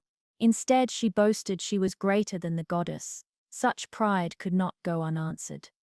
Athena appeared to her disguised as an old woman, warning her to show humility, but Arachne refused, challenging the goddess to a contest. The looms were set, and side by side they wove. Athena's tapestry shone with images of gods in their glory, reminding mortals of divine power. Arachne's work, however, depicted the gods' flaws, their deceptions, their cruelties, their betrayals of mortals. The cloth was flawless, the artistry undeniable. Even Athena, in her wisdom, could not fault the technique. But the audacity of the subject enraged her. In fury, Athena struck Arachne's work, tearing it apart. Overwhelmed with shame, Arachne attempted to take her own life. Yet Athena, moved by pity and anger alike, transformed her into a spider, condemning her and her descendants to weave forever. Thus the web became her eternal tapestry, intricate and endless, a reminder of both her brilliance and her arrogance. Athena's rivalries were not confined to mortals. With Arachne's, she stood in constant opposition. He represented raw violence, the chaos of war without thought. She represented discipline, the general's plan, the soldier's shield wall. In myth, she often bested him, proving that strategy outlasts fury. Where Arachne's left destruction, Athena built victory. For this reason, generals and statesmen invoked her name before battle, not his. Athena's wisdom extended beyond war and craft to justice itself. She presided over trials, guiding judgment toward fairness. In the tale of Orestes, who killed his mother Clytemnestra in revenge for his father's death, Athena established the Areopagus, the first court of law, to decide his fate. Her vote for acquittal tipped the scales, showing that vengeance must give way to justice, and that law, not blood, should govern men. Temples to Athena rose across Greece, the most magnificent being the Parthenon in Athens. Its columns gleamed in marble, its friezes told stories of gods and heroes, and within stood her colossal statue, fashioned by Phidias, plated in ivory and gold. In her hand she held Nike, the goddess of victory, and upon her breast the aegis, the shield bearing the head of Medusa, a symbol of her protective power. To stand within her temple was to stand within the presence of wisdom itself, stern yet guiding, distant yet near. Athena's purity mirrored Artemis's in chastity, yet their natures diverged. Artemis demanded untouched wilderness, while Athena embraced the city, the court, the workshop. Both were maidens, yet where Artemis struck down those who trespassed, Athena elevated those who built. She was no less fierce, Her spear could fell giants, her shield could turn armies, but her essence was not vengeance, it was order. Her rivalries revealed the dangers of hubris, of presuming mortals could rival gods. But her gifts revealed the promise of discipline, of intellect, of patience. She embodied the ideal of balance, war tempered by strategy, power tempered by wisdom, skill tempered by humility. And so Athena stood among the Olympians, not as a figure of passion or whim, but as a pillar of stability. To invoke her name was to seek clarity in confusion, strength in defense, skill in labor, and justice in judgment. Her olive tree grew not for a single season, but for generations, rooted deeply, enduring storms, offering fruit in peace, and wood in war. She was the goddess who sprang from a headache, yet from that unlikely birth came the embodiment of reason itself. In Athena the Greeks found not only a goddess to worship, but an ideal to aspire toward, a reminder that wisdom, though born of struggle, can guide nations, protect cities, and endure beyond empires. If Athena represented wisdom and restraint, Aphrodite embodied the opposite force: desire, beauty, and irresistible longing. Where she walked, hearts quickened; where her gaze fell, reason faltered. The poets described her not simply as beautiful, but as beauty itself, a power older than cities, deeper than reason, and stronger than any mortal's will. Her presence was not gentle alone, it was intoxicating, overwhelming, and often ruinous. Her birth was unlike any other Olympian's. When Cronus struck down Uranus, casting his severed parts into the sea, the waters foamed white. From that foam, radiant and complete, rose Aphrodite. She stepped upon the shores of Cyprus, the sea still shimmering around her, and the Horae, goddesses of the seasons, clothed her in garments of gold. From the moment she appeared, the world itself seemed to brighten.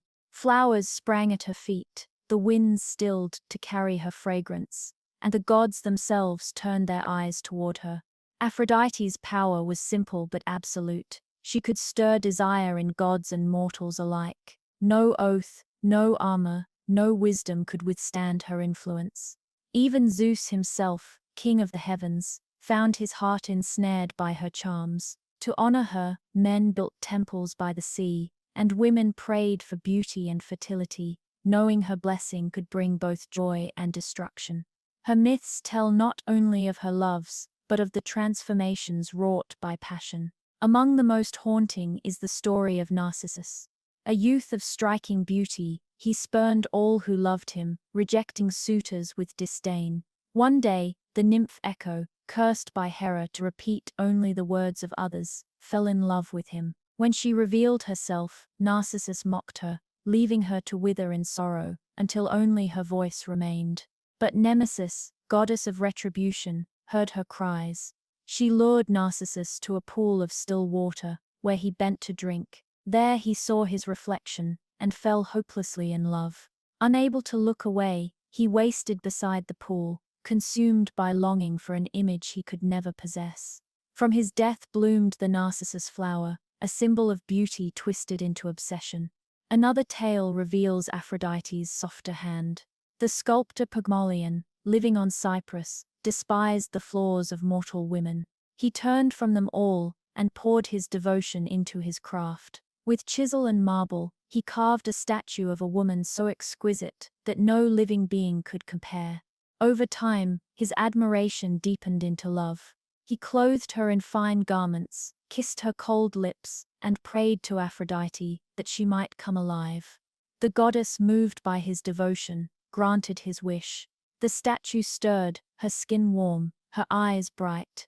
She became Galatea, his living bride, a union of art and love, flesh and spirit, born through Aphrodite's power. But Aphrodite's stories were not only of mortals. Her own loves shaped much of myth. Though wedded to Hephaestus, the smith of Olympus, her heart strayed often. Her most famous affair was with Eros, god of war. Their union symbolized the entanglement of passion and violence, of love and destruction. When caught in Hephaestus's cunning net, their affair exposed before the other gods, they became the subject of ridicule. Yet their bond endured, reminding mortals that love and strife often walk together. Among her divine tales, none was more enduring than that of Eros and Psyche. Though Eros, the winged god of desire, was often depicted as her companion or even her son, his story with Psyche revealed the trials of love itself. Psyche, a mortal woman of unmatched beauty, drew worship away from Aphrodite, who grew jealous. She commanded Eros to make Psyche fall in love with a vile man, but when he gazed upon her, he fell in love himself.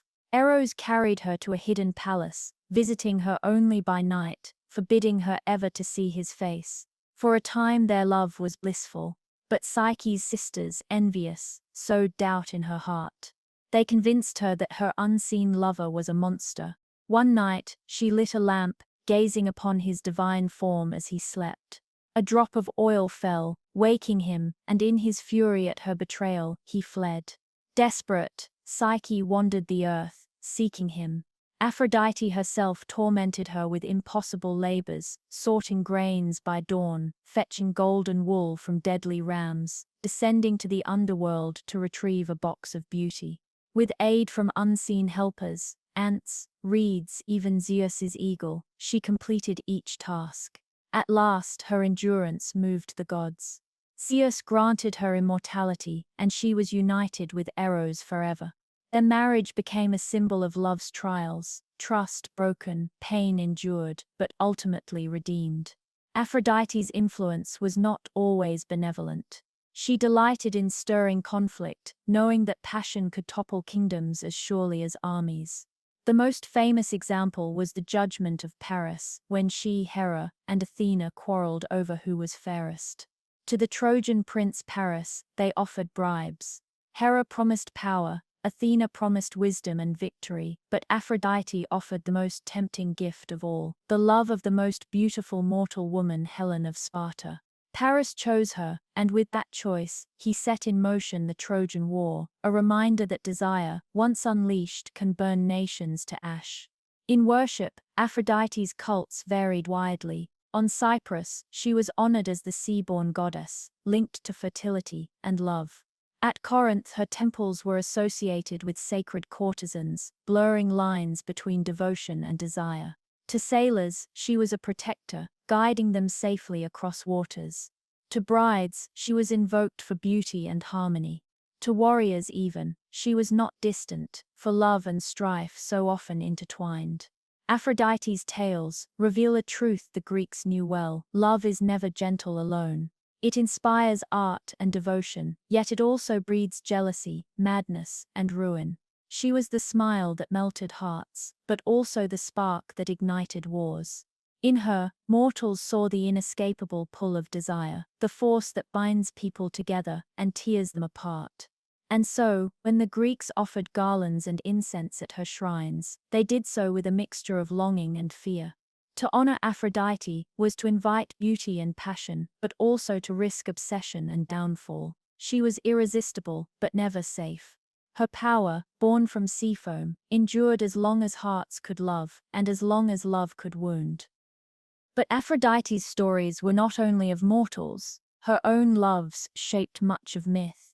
Though wedded to Hephaestus, the smith of Olympus, her heart strayed often. Her most famous affair was with Eros, god of war. Their union symbolized the entanglement of passion and violence, of love and destruction. When caught in Hephaestus's cunning net, their affair exposed before the other gods, they became the subject of ridicule. Yet their bond endured, reminding mortals that love and strife often walk together. Among her divine tales, none was more enduring than that of Eros and Psyche.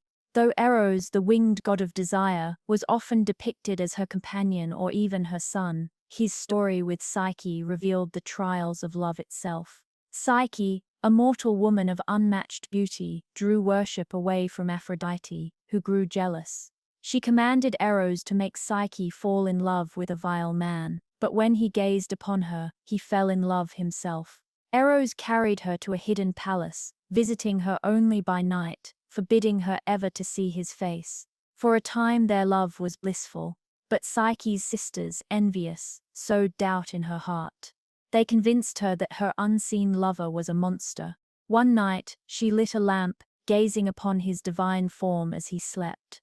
A drop of oil fell, waking him, and in his fury at her betrayal, he fled.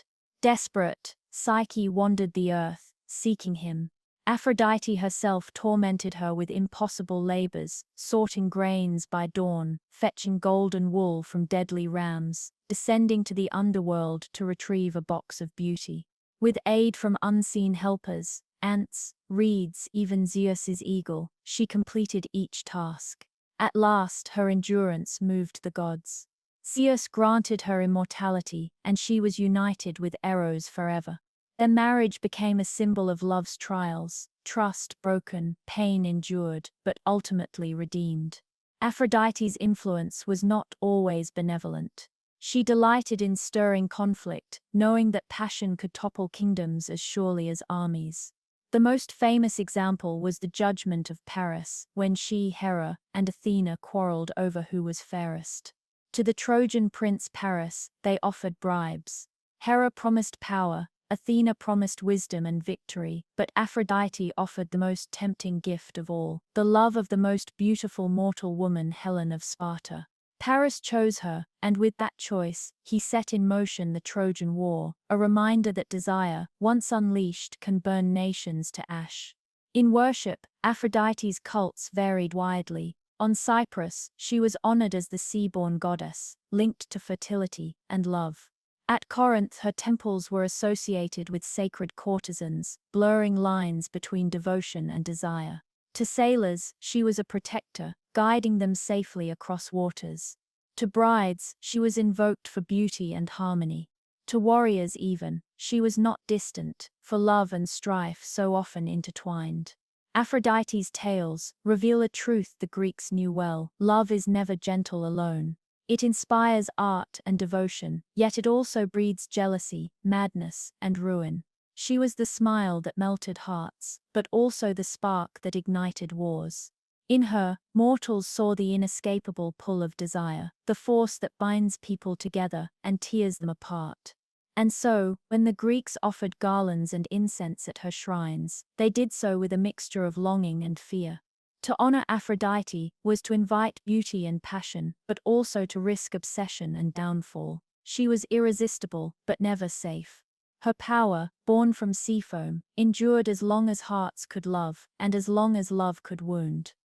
Among the Olympians, two brothers stood as opposites in nearly every respect: Hephaestus, the craftsman god of fire and forge, and Ares, the warlord of blood and frenzy. One built with patience, the other destroyed with fury. One limped upon the stones of Olympus, mocked for his deformity. The other strode in shining armor, admired for his strength, yet feared for his savagery. Together they embodied two sides of power, creation and destruction, forever contrasted in the stories the Greeks told. Hephaestus' birth was marked by rejection. In some accounts, Hera bore him alone, without Zeus, wishing to prove she could bring forth a child without a husband. But when she beheld him, lame and twisted, unlike the radiant gods, she cast him down from Olympus in shame. He fell for a day and a night, crashing into the sea, where Thetis, the sea nymph, and Eurynome, daughter of Oceanus, caught him. In their grotto beneath the waves, he grew not in grace of body, but in brilliance of mind. There, surrounded by coral and shells, he built his first forges, fashioning wonders from fire and metal. His hands, though scarred, were steady. He shaped golden maidens to serve him, intricate and lifelike, able to move and speak. He forged weapons and jewelry of impossible beauty, his craft unmatched. When at last he returned to Olympus, no god mocked him for his limp. They coveted his creations. Zeus himself relied upon Hephaestus' forge. The god of fire built palaces of bronze for the Olympians, gleaming with artistry. He crafted shields that could turn aside arrows, armor that made heroes invincible, and jewelry that shone like the stars. Even the chains that bound Prometheus to his rock were wrought by Hephaestus' skill, showing that his talent served not only beauty, but also punishment. Yet for all his gifts, Hephaestus' personal life was filled with bitterness. His arranged marriage to Aphrodite was a mismatch of extremes, the crippled smith and the goddess of love. She never returned his devotion, turning instead to Ares. Their affair was no secret, and when Hephaestus discovered it, his cunning mind devised revenge. He forged an invisible net, fine as silk but strong as iron, and cast it over their bed. The lovers were ensnared, unable to escape, and Hephaestus summoned the other gods to witness their shame. The immortals roared with laughter, some mocking, others pitying, but the humiliation could not dissolve the bitterness. Though the net was removed, the rift endured, and Hephaestus' heart carried the wound of betrayal. If Hephaestus embodied wounded endurance, Ares embodied unrestrained violence. Son of Zeus and Hera, he was the god of war in its most brutal form. Unlike Athena, who guided strategy and justice, Ares gloried in slaughter itself, the clash of swords, the cries of the dying, the chaos of battle, where reason fled. He did not inspire soldiers to discipline, he intoxicated them with rage. To the Greeks, he was a figure of awe, but also of unease. They respected his might, but they distrusted his nature. Ares strode into battle, clad in bronze, his spear dripping blood, his cry echoing like 1,000 trumpets. Beside him often marched his companions, Phobos fear, Deimos terror, and Eris discord, where they passed. Order collapsed, cities burned, fields turned crimson, and men lost themselves to madness. Ares reveled in this chaos, yet his victories were not enduring. Unlike Athena, whose plans secured lasting triumphs, Ares' conquests often crumbled, leaving only destruction in their wake. His affair with Aphrodite revealed another side of him, for though he was god of war, he was not immune to love. Their union, though mocked, produced children who reflected their natures, among them, Harmonia, goddess of harmony, a paradoxical offspring of strife and desire. Through her, the myth hinted that even from conflict and passion could come balance. Yet more often, Ares' legacy was one of ruin. Despite his might, Ares was not invincible. In the Iliad, he charged into battle against Diomedes, a mortal hero guided by Athena. Struck by the mortal's spear, aided by divine hands, Ares cried out and fled to Olympus, complaining to Zeus like a wounded child. This image of the war god, fierce, yet easily humbled, captured the Greeks' ambivalence toward him. He was powerful, yet undisciplined, terrifying, yet unreliable. In contrast, Hephaestus' strength lay in endurance. Though mocked and cast aside, he reclaimed honor through his forge. He was the quiet power behind heroes, the unseen hand shaping their armor and shields. The most famous of his works was the Shield of Achilles, described in poetry with awe. Upon it he engraved the whole cosmos, cities at peace and at war, fields of harvest, stars in the heavens, seas and rivers, life and death intertwined. It was more than protection, it was a vision of existence itself, wrought in bronze and fire. Together, the brothers symbolized the duality of human experience with power. Ares represented the raw force of destruction, the lust for conquest, the madness of rage. Hephaestus represented creation, endurance, and the transformation of pain into beauty. One tore down, the other built up. One was worshipped with fear, the other with gratitude. Their temples reflected this contrast. Shrines to Ares were fewer, often at city edges or near battlefields, places where his presence was both invoked and kept at a distance. Hephaestus, meanwhile, was honored in workshops and marketplaces, his cult tied to artisans and craftsmen. In Athens, the Hephaestion still stands, its columns a testament to the reverence paid to the smith, who gave mortals skill and invention. Yet both were necessary, for war and craft, destruction and creation, rage and endurance, all belonged to the human condition. The Greeks understood this deeply. They prayed to Ares for courage in battle, but they prayed to Hephaestus for the tools to fight it. They feared the warrior, but relied upon the smith. Neither could be ignored. In the end, Hephaestus and Ares embodied the balance of opposites. One limped, the other strode. One loved fire as creation, the other loved it as destruction. One was mocked, yet indispensable, the other admired yet distrusted. Their myths revealed that strength takes many forms, not only in the clash of spears, but in the patient shaping of metal, not only in the cries of war, but in the endurance of the wounded heart. Among the Olympians, none was swifter, slyer, or more versatile than Hermes. He was the messenger, the trickster, the guide of travelers, and the patron of trade. His domains stretched wide, from the bustling marketplace to the silent road of souls, descending to Hades. He was a god of motion, never fixed in one place, always moving between worlds. His sandals bore wings, his staff entwined with serpents, and his smile carried both mischief and charm. Where other gods thundered with grandeur, Hermes slipped quietly, clever, and indispensable. His birth already foretold his cunning nature. Born of Maia, daughter of Atlas, in a cave upon Mount Silin, he wasted no time proving himself. On the very day of his birth, the infant god wriggled from his mother's arms and ventured into the world. By nightfall, he had stolen Apollo's cattle, driving them backward so their tracks would deceive pursuers. He sacrificed 2 of the herd in secret, inventing the ritual of fire offerings to the gods. When Apollo confronted him, Hermes feigned innocence with wide-eyed mischief. Their quarrel reached Zeus, who laughed at his youngest son's audacity. To settle the matter, Hermes gifted Apollo a new invention, the lyre, crafted from a tortoise shell and strings of gut. Apollo, enchanted by its music, forgave him, and the 2 brothers sealed their bond. From that moment, Hermes was known not only as a thief, but as an inventor. He gave mankind the lyre, the panpipes, and the written alphabet. He taught mortals to measure time and to exchange goods. As god of commerce, he watched over merchants, shepherds, and travelers, ensuring safe passage and fair trade. Yet his hand was never far from trickery.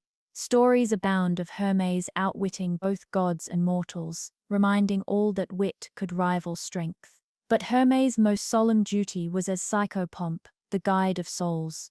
When mortals died, it was Hermes who led them down to the underworld, ensuring they did not lose their way. He was not grim, like Hades, nor vengeful like the Furies. Instead, he was calm and impartial, a gentle presence in the passage between life and death. His caduceus, the herald's staff, symbolized peace, for no god could strike him while he bore it. Thus Hermes bridged boundaries between gods and mortals, living and dead, Olympus and Hades. If Hermes embodied the crossroads of civilization, his son Pan embodied the wilderness untamed. Born of Hermes and the nymph Dryope, or in some tales, Penelope or others, Pan came into the world with goat's legs, horns, and a shaggy beard. When his mother saw his wild form, she fled in terror. But Hermes, delighted, carried the child to Olympus, where the gods laughed with joy at his strange appearance. They named him Pan, all because his merriment filled them all with delight. Pan belonged not to Olympus, but to the hills and forests of Arcadia. He roamed with shepherds, piping melodies on the reed flute that would forever bear his name, the panpipes. His music drifted across valleys, mingling with the bleating of goats and the rustle of leaves. It could soothe, charm, or terrify, for Pan's song held both joy and dread. From him came the word panic, for sudden fear in lonely places was said to be his doing, a reminder that the wild was never fully safe. Though rustic and playful, Pan's desires were often fierce. He pursued nymphs across meadows and rivers, his passion relentless. One such tale tells of Syrinx, a nymph devoted to chastity. Fleeing his advances, she begged the river to save her. As Pan reached out, she dissolved into reeds.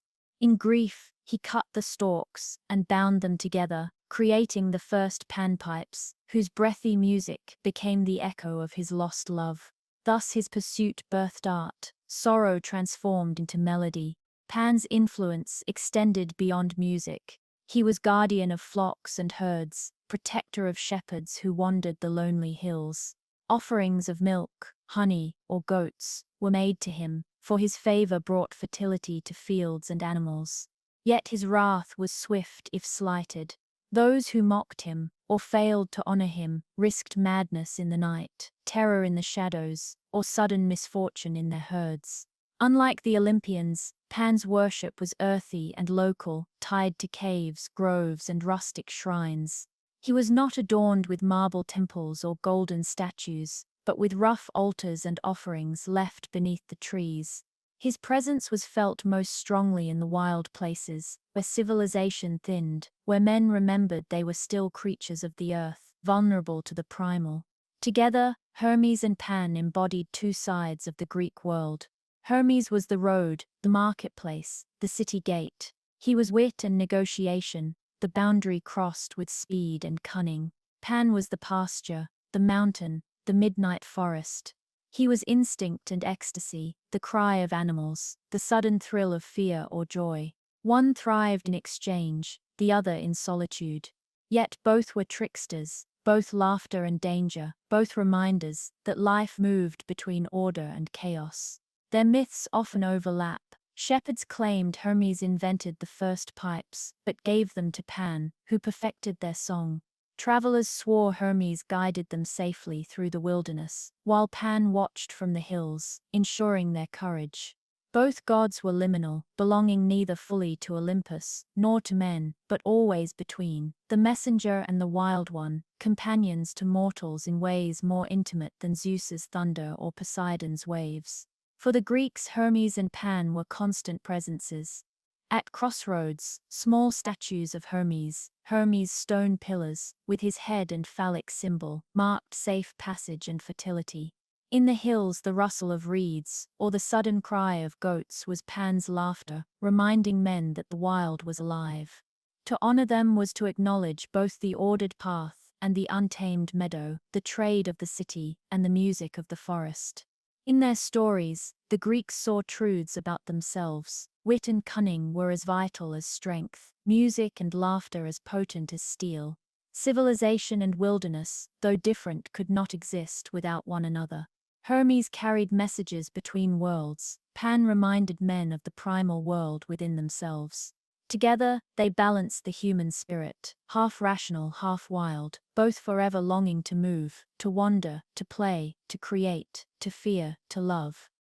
No Olympian was as paradoxical as Dionysus, the god of wine, revelry, and ecstasy. He was joy and terror, liberation and frenzy, a figure who blurred the line between civilization and wilderness, mortal and divine. His worship spread far and wide, carried not only in temples, but in the vineyards and forests, where his followers gathered under moonlight, their songs and cries rising into the night. His birth was strange. Unlike any other god, Zeus had loved Semele, a mortal princess of Thebes. Hera, ever watchful, grew jealous. Disguised as an old woman, she sowed doubt in Semele's heart, whispering that perhaps her lover was not truly Zeus. Urged on by Hera, Semele begged Zeus to reveal himself in his full majesty. Bound by oath, he agreed, though he knew the cost. When he appeared in thunder and lightning, the mortal woman was consumed by the blaze of divinity. Yet within her womb stirred the unborn child. Zeus, unwilling to let the infant perish, cut the child from her body and sewed him into his own thigh. From this womb of lightning, Dionysus was born, twice born, a god whose very existence defied natural law. His early years were spent in secrecy, hidden from Hera's wrath. Nymphs sheltered him, satyrs guided him, and in distant lands he grew, wandering far beyond Greece. Unlike many Olympians, Dionysus was not confined to Olympus. He moved among mortals, bringing with him the gift of the vine. He taught men to cultivate grapes, to crush them into wine, to drink not only for pleasure, but for transformation. For wine loosened tongues, softened sorrow, and dissolved the rigid masks of daily life. In his cup lay release, but also madness. His followers, known as the Maenades or Bacchantes, embodied this duality. Women of all classes, from queens to peasants, left their homes to follow him into the wilderness. Clad in fawn skins, their heads crowned with ivy, they carried Theseus staffs wrapped in vines. To the beat of drums and the wail of flutes, they danced in ecstasy, their cries echoing through valleys. In their frenzy, they felt the god within them, their strength multiplied, their inhibitions dissolved. Yet their ecstasy could turn violent, their hands tearing animals, or men, to pieces in ritual madness. Such rites unsettled the Greeks, who valued order and measure, yet Dionysus could not be denied. His cult spread, challenging boundaries of gender, class, and restraint. In his worship, kings and beggars, men and women, young and old could join as equals, united in wine and frenzy. For this reason, he was both beloved and feared, a liberator and a threat. One myth tells of his encounter with Pentheus, king of Thebes. Dionysus returned to his mother's city, seeking recognition. But Pentheus, proud and rigid, mocked the god, forbidding his worship. He arrested Dionysus, unaware that the young stranger he imprisoned was divine. Yet the god slipped free, his chains falling, his cell bursting with vines. Pentheus, curious yet disdainful, disguised himself to spy on the Bacchic rites. Dionysus led him into the hills, where the Maenads, in their frenzy, mistook the king for a wild beast. They tore him apart, limb by limb, his own mother among them. When her madness cleared, she saw what she had done, and Thebes wept. The tale was a warning: to resist Dionysus was to invite ruin, yet not all his stories ended in blood. Dionysus also brought joy and transformation. In his wanderings he encountered mortals, whom he rewarded for kindness. Once, pirates sought to capture him, hoping to ransom him. They bound him to their ship, but vines sprouted from the deck, filling the vessel with ivy and grapes. The mast burst into leaves, and Dionysus transformed into a lion, roaring, terrified. The pirates leapt into the sea, where he turned them into dolphins, condemned to wander the waves. Only the helmsman, who had recognized his divinity, was spared. Dionysus also journeyed to the underworld to rescue his mother, Semele. He guided her from the realm of the dead, and brought her to Olympus, where she was made immortal, seated among the gods as Dion. In this act, he bridged not only life and death, but mortal and divine, granting his mother the honor denied her in life.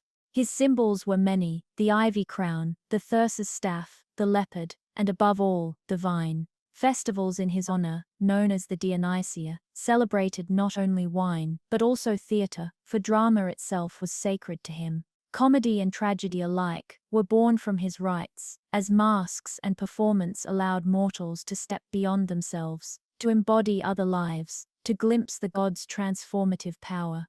For the Greeks, Dionysus was more than a god of drink. He was the force that broke boundaries between male and female, mortal and divine, sanity and madness. He was freedom, ecstasy, and release, but also chaos, destruction, and loss. His worship reminded them that beneath the polished order of cities, men still carried wildness in their hearts. Some philosophers struggled with him, seeing in his rites both danger and necessity. Plato spoke of divine madness, a gift that could inspire prophecy and poetry. Others condemned the frenzy of his cult as destabilizing, yet none could deny his power. To ignore Dionysus was to deny the wild, and the wild always returned. In the end, Dionysus was the god of paradox, joy and terror, wine and blood, dance and death. His followers called him Eleutherios, the liberator, for he freed men from themselves. But he also reminded them that freedom, taken too far, dissolves into madness. To drink his wine was to taste divinity, but also to risk forgetting the line between man and beast.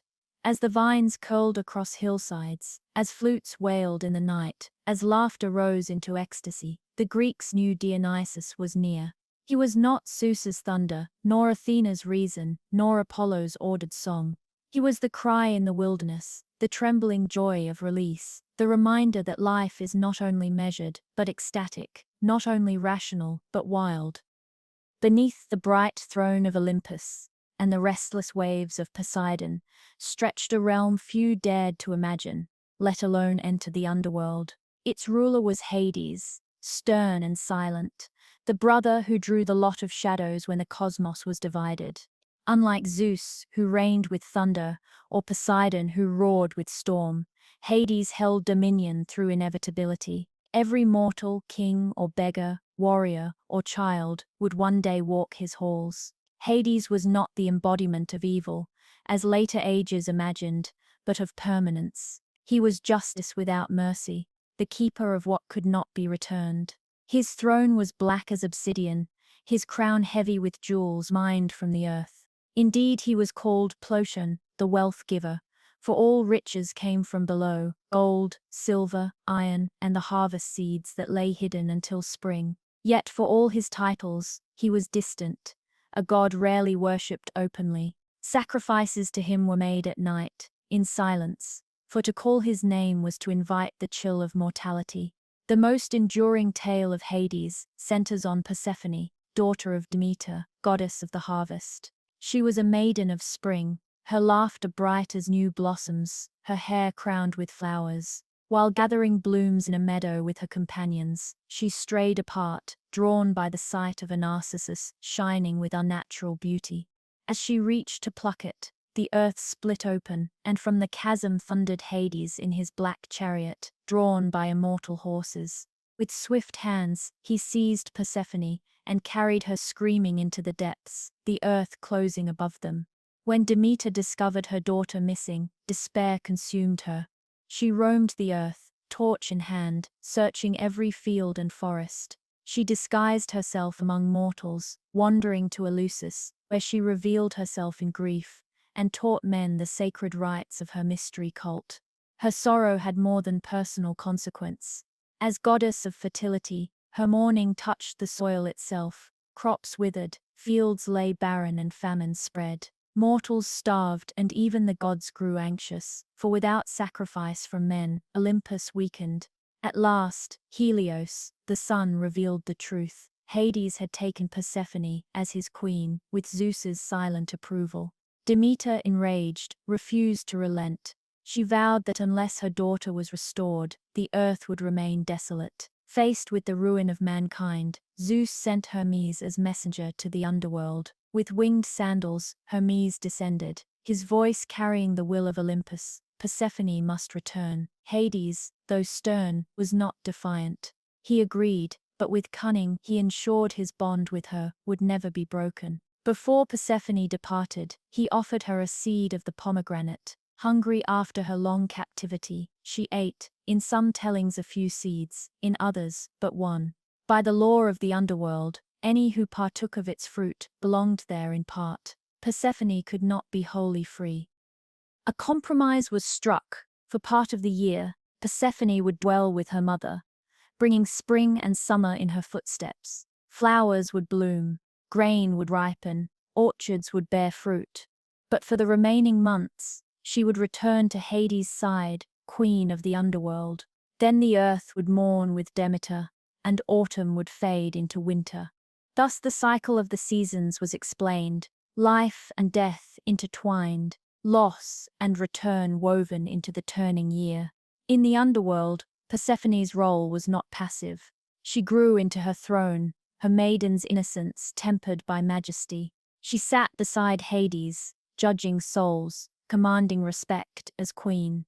To the Greeks, she was both gentle daughter and dread goddess, the spring flower and the shadowed bride. Her duality mirrored the human condition, joy bound always to grief, birth bound always to death. The underworld itself was vast and varied. At its gates stood Cerberus, the three-headed hound, fangs bared to the living but welcoming the dead. Across the rivers mortals journeyed, the Styx, river of oaths, the Lethe, river of forgetfulness, the Acheron, river of woe, the Phlegethon, river of fire, and the Cocytus, river of lamentation.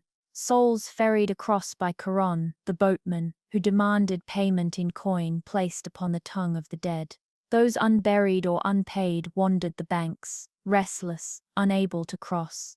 Within lay the fields where most souls dwelt, the asphodel meadows, pale and quiet, where ordinary mortals lived in shadowy reflection. Heroes and the virtuous might reach the Elysian fields, a paradise of eternal spring, where song and joy never ended.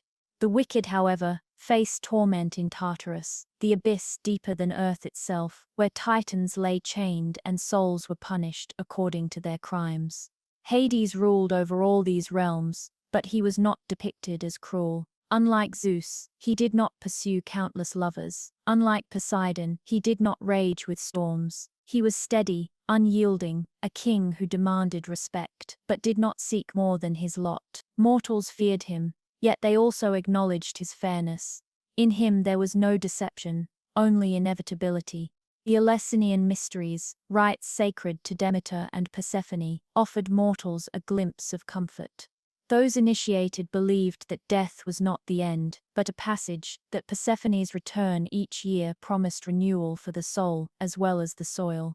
Though the details of the rituals were secret, participants spoke of visions of light and hope beyond death's darkness. In this way, the tale of Hades and Persephone shaped not only the seasons, but the Greek understanding of mortality itself. Their story is one of paradox. It is about loss, yet also return, about captivity, yet also sovereignty.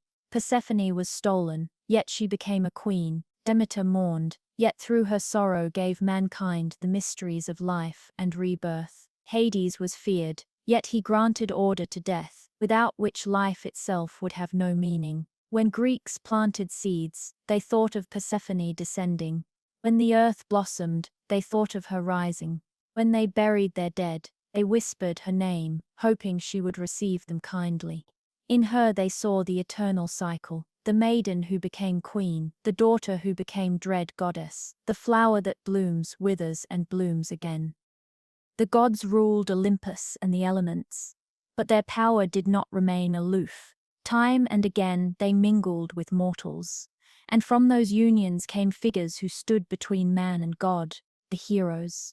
They were not immortals, yet their strength exceeded ordinary men. Their lives were marked by trials, triumphs, and often tragedy. Through them the Greeks saw reflections of their own struggles, magnified into legend. The age of demigods was the bridge between the divine and the human, a tapestry of extraordinary lives that shaped myth as much as Olympus itself. Among the greatest stood Heracles, son of Zeus and the mortal woman Alcmene. From the start, Hera's hatred shadowed him. She delayed his birth so that Eurystheus, another descendant of Zeus, would rule in his place. Even as an infant, serpents sent by Hera slithered into his cradle, only to be strangled by his tiny hands. His strength was unmatched, but it became his curse as well as his gift. In a fit of madness inflicted by Hera, he slew his own wife and children. To atone, the oracle of Delphi bound him to serve Eurystheus and complete 12 labors, tasks designed to humble and destroy him. One by one, Heracles conquered them. He strangled the Nemean lion, its impenetrable hide later worn as his cloak. He slew the Hydra, cauterizing its many heads to prevent regrowth. He captured the Ceryneian hind and the Erymanthian boar, cleaned the Ogoan stables in a single day, and drove away the Sympholian birds with arrows. His later labors carried him across the world, fetching the girdle of Hippolyta, queen of the Amazons, driving off the cattle of Gerenion, stealing the apples of the Hesperides, and at last descending into Hades to bring back Cerberus. These feats transformed him from sinner to savior, a mortal whose endurance made him the most beloved hero of Greece. But Heracles was not alone in renown. Another child of Zeus, Perseus, carved his legend with cunning as much as strength. His tale began when his mother, Danae, was imprisoned in a bronze tower by her father, fearful of a prophecy that her son would cause his death. Yet Zeus entered as golden rain, and Perseus was born. Cast adrift in a chest upon the sea, he survived and grew into manhood. When challenged to bring back the head of Medusa, the Gorgon whose gaze turned men to stone, Perseus set forth with aid from the gods. Hermes lent him winged sandals, Athena gave him a polished shield, and Hades granted a helm of invisibility. With these gifts, Perseus found the sleeping Medusa and struck her head from her body. From her blood sprang Pegasus, the winged horse. Returning triumphant, he used the Gorgon's head to petrify his enemies and rescue Andromeda. a princess chained to a rock as sacrifice to a sea monster. Perseus embodied not only courage but the favor of divine gifts, a reminder that wit and guidance often outweighed brute strength. If Perseus was aided by gods, Theseus earned his fame through cunning and civic spirit.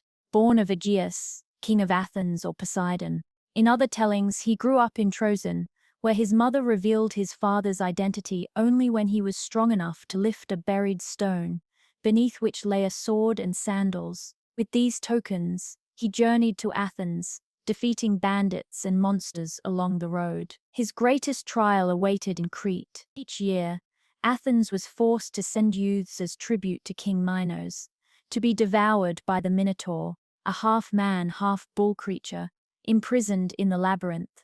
Theseus volunteered to end the cycle, with the aid of Ariadne, Minos' daughter, who gave him a ball of thread. He entered the twisting maze. He slew the Minotaur with his bare hands and retraced his path by following the thread. His triumph freed Athens from shame, though his later abandonment of Ariadne revealed the flaws common to all heroes, courage entwined with human weakness. Then there was Jason, whose tale was not of solitary strength, but of companionship. To reclaim his rightful throne, he was tasked with bringing back the Golden Fleece, guarded in distant Colchis. For this he gathered the Argonauts, a band of heroes that included Heracles, Orpheus, and Castor, and Pollux. Together they sailed aboard the Argo, braving clashing rocks, harpies, and enchantments. In Colchis, Jason won the fleece with the help of Medea, a sorceress who fell in love with him. Her magic aided his success, but her story darkened the hero's triumph. Betrayed later by Jason, Medea's grief turned to vengeance, and she slew their children. The Argonauts' tale was thus both glorious and tragic, showing that even the greatest quests could be undone by human failings. The heroes of this age were not flawless. They were brave, but also rash, beloved but often doomed. Achilles, though born of a mortal and a sea goddess, epitomized this duality. Swiftest of warriors, nearly invincible, he was undone by his own wrath.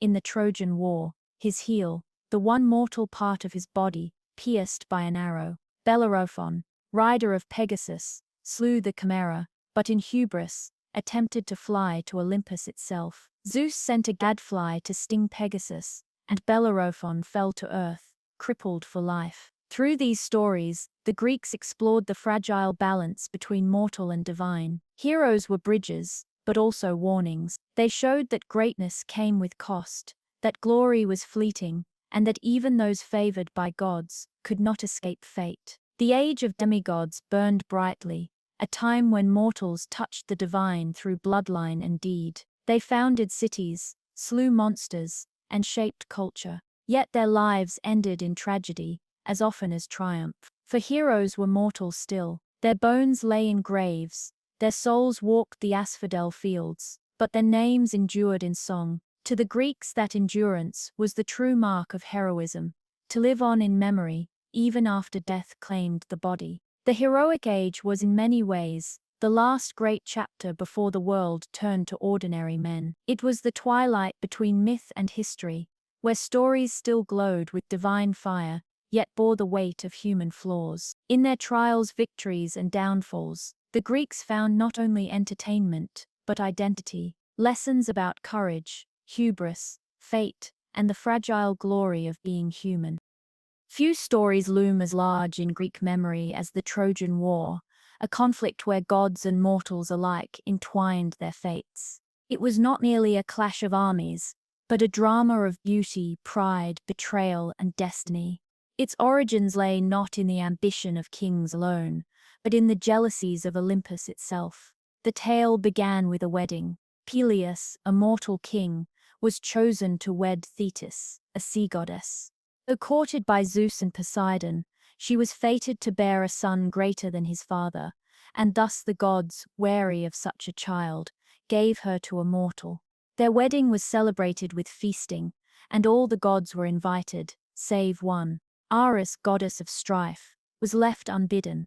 Insulted, she devised her vengeance. Into the banquet hall she cast a golden apple, inscribed with the words, "For the fairest." At once, three goddesses claimed it: Hera, queen of the gods; Athena, goddess of wisdom and war; and Aphrodite, goddess of love. Zeus refused to judge between them, wary of their wrath. Instead, he appointed Paris, prince of Troy, to render the decision. Each goddess sought to sway him.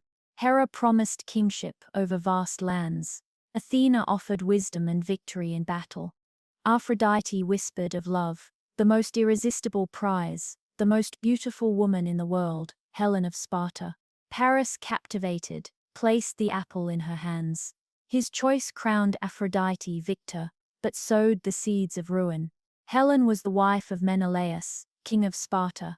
When Paris journeyed to Greece, Aphrodite aided him in seducing or abducting her. The stories vary, but the result was the same. Helen sailed with Paris to Troy, and her absence ignited fury across Greece. Menelaus, outraged, called upon the oath, once sworn by Helen's suitors, that all had pledged to defend her marriage. From every corner of the land, kings and warriors gathered. Thus the greatest army Greece had ever seen assembled, led by Menelaus's brother, Agamemnon, king of Mycenae. Yet the war did not begin swiftly. The fleet, assembled at Aulis, could not sail, for the winds lay still. A prophet declared that Artemis, angered by Agamemnon's offense, he had slain a sacred deer, demanded sacrifice. The price was his daughter, Iphigenia. Bound by duty, Agamemnon lured her with promise of marriage. But at the altar, Artemis intervened, whisking her away, and leaving a deer in her place.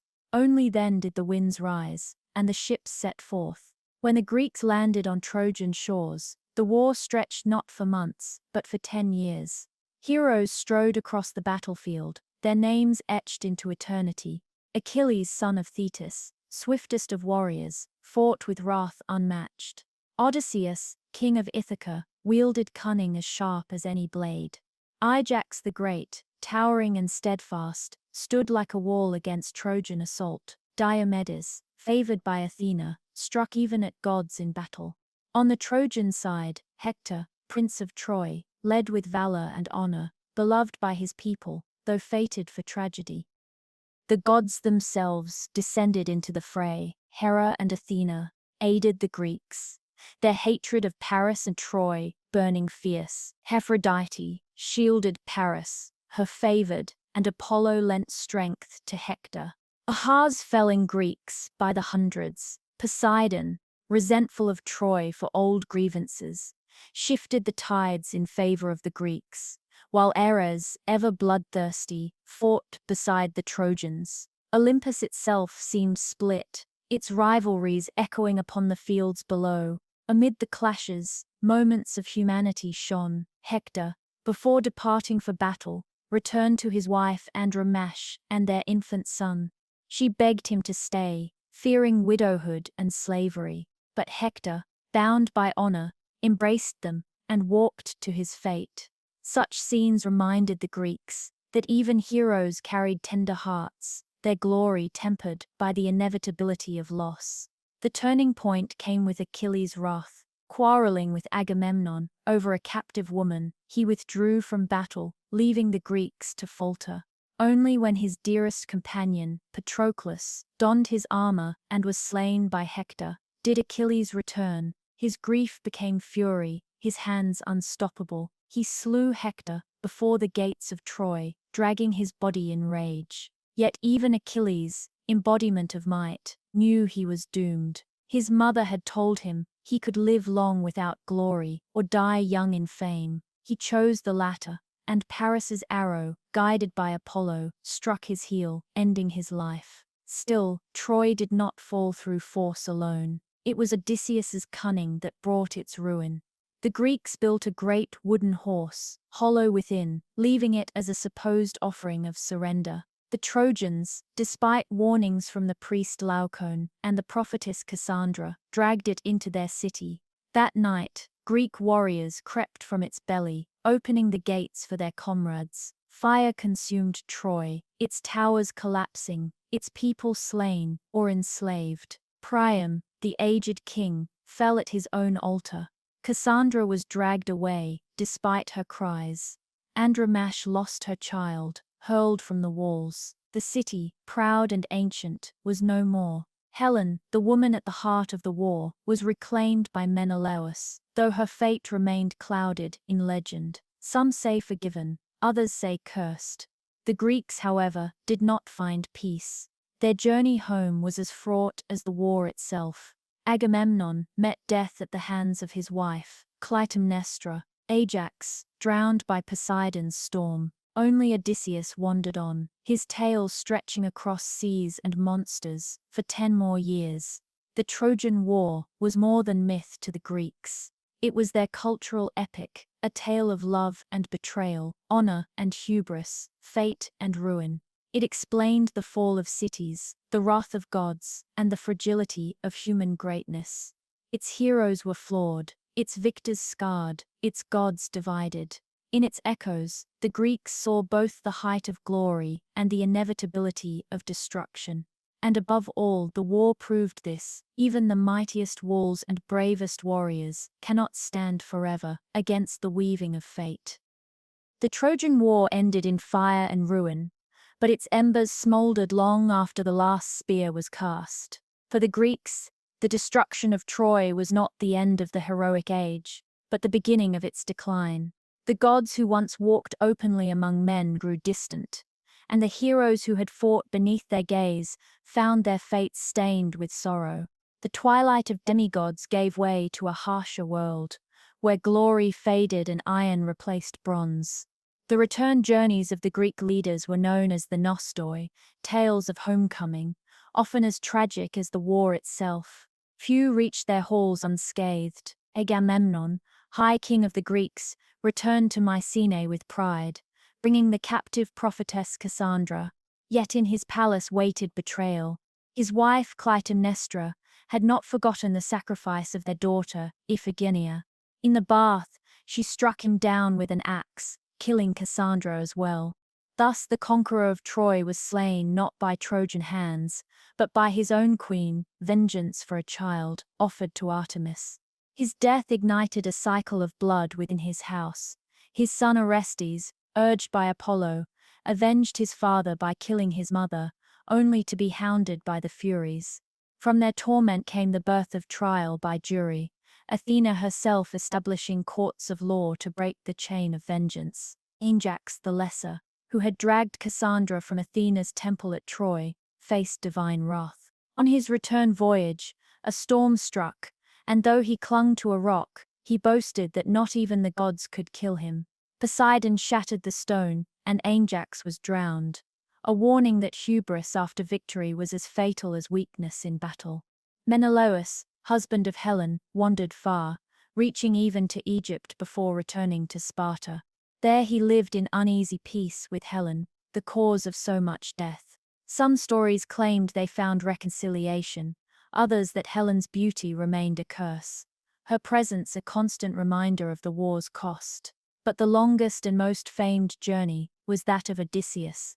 For 10 years he roamed the seas, delayed at every turn. He blinded the Cyclops Polyphemus, son of Poseidon, and from that act earned the gods' relentless enmity. He encountered Circe, the enchantress, who turned men into swine, and Calypso, the nymph who held him in love's captivity for years. He passed through the lands of the dead, spoke with the shade of Achilles, and endured the temptations of the siren's song. At last, weary and scarred, he returned to Ithaca, where his wife Penelope had waited, weaving and unweaving her loom to stave off suitors. His story, immortalized in the Odyssey, captured the persistence of the human spirit, but also the price of survival. The decline of heroes was not only in their personal fates, but in the very fabric of the world.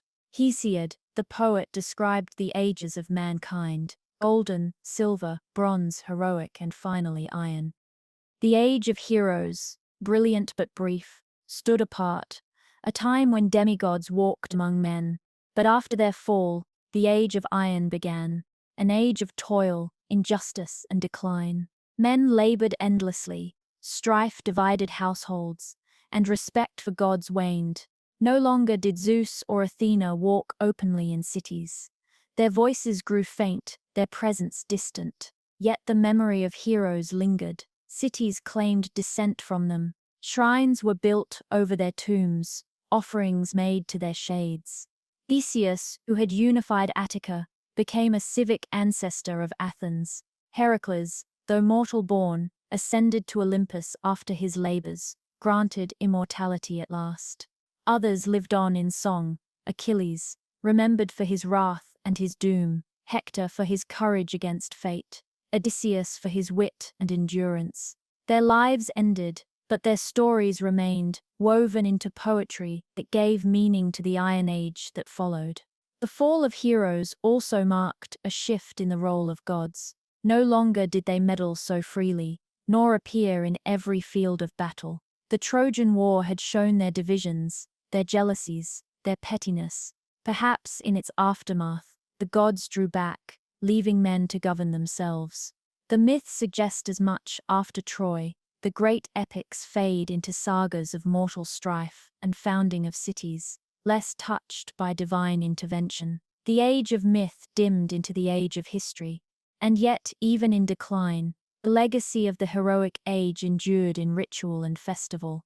Tragedies performed in Athens retold the fates of Agamemnon, Orestes, and Ajax, not as distant myths, but as moral lessons. Their stories warned against pride, against vengeance, against forgetting the gods.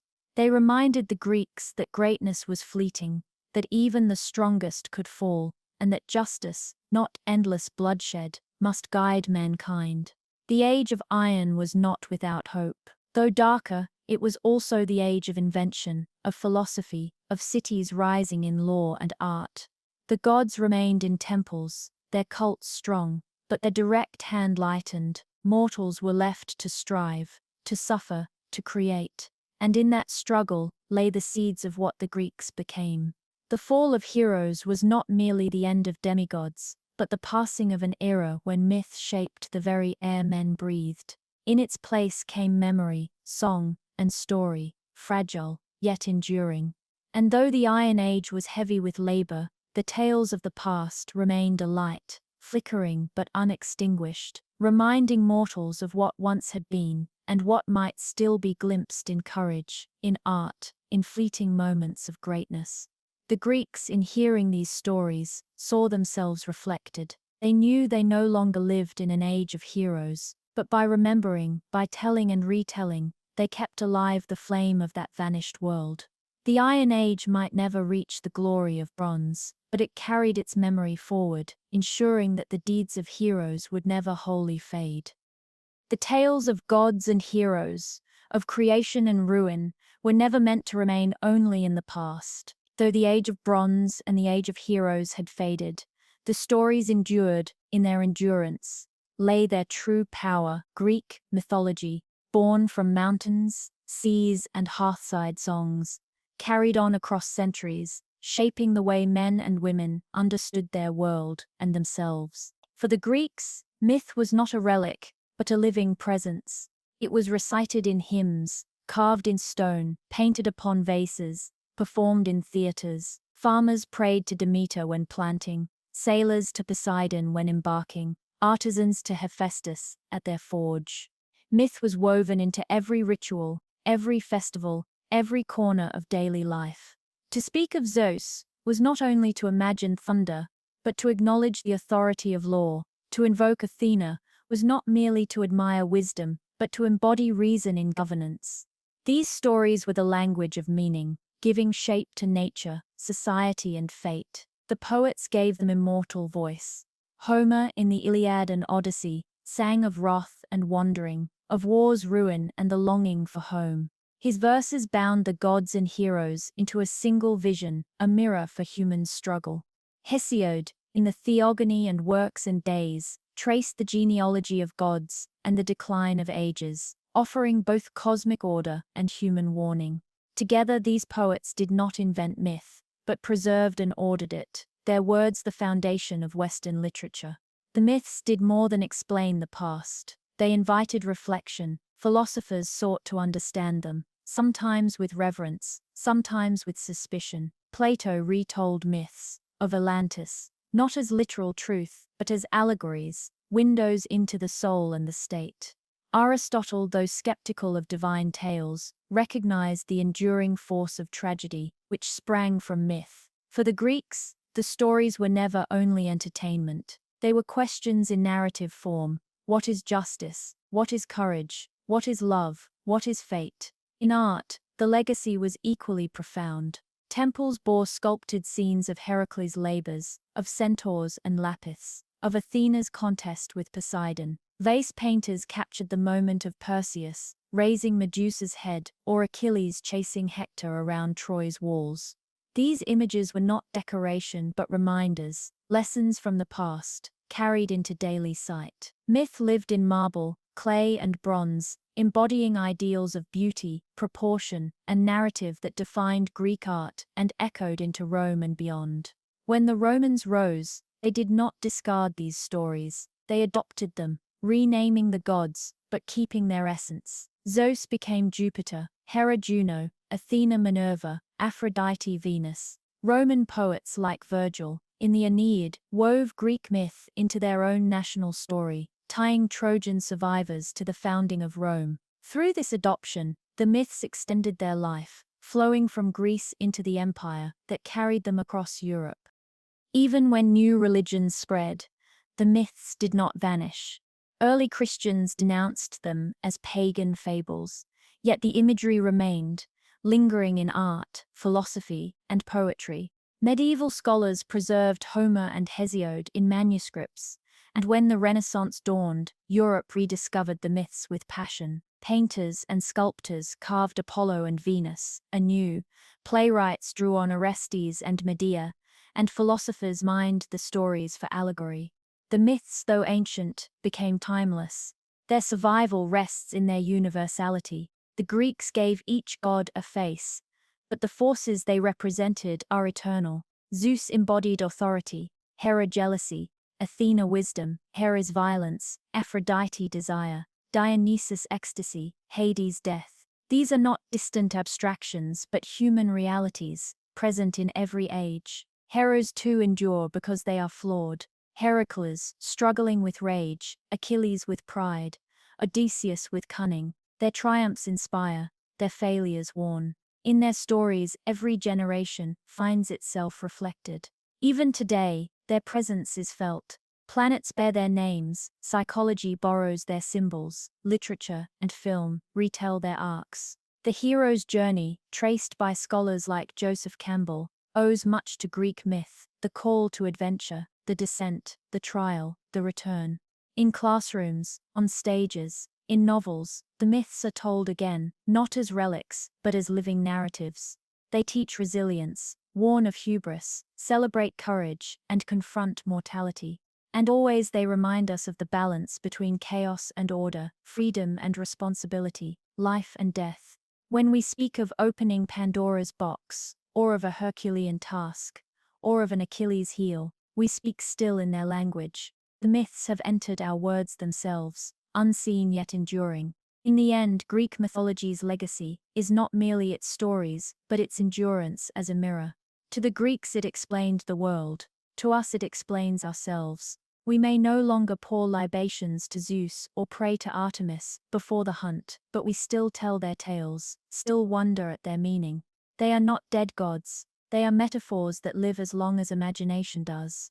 The candle of their myth was lit on mountains and seashores thousands of years ago, but it has never gone out.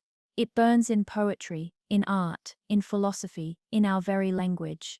And so long as men and women ask questions of love, power, fate, and death, the gods of Olympus will not be forgotten. If you've journeyed with me this far, through gods and heroes, through wars and wonders, then you already know how much these stories still breathe. If you'd like to keep walking through history by candlelight, you can subscribe and join me for the next tale. It's free, it keeps this little flame burning, and it ensures there will always be another story waiting when you need it most.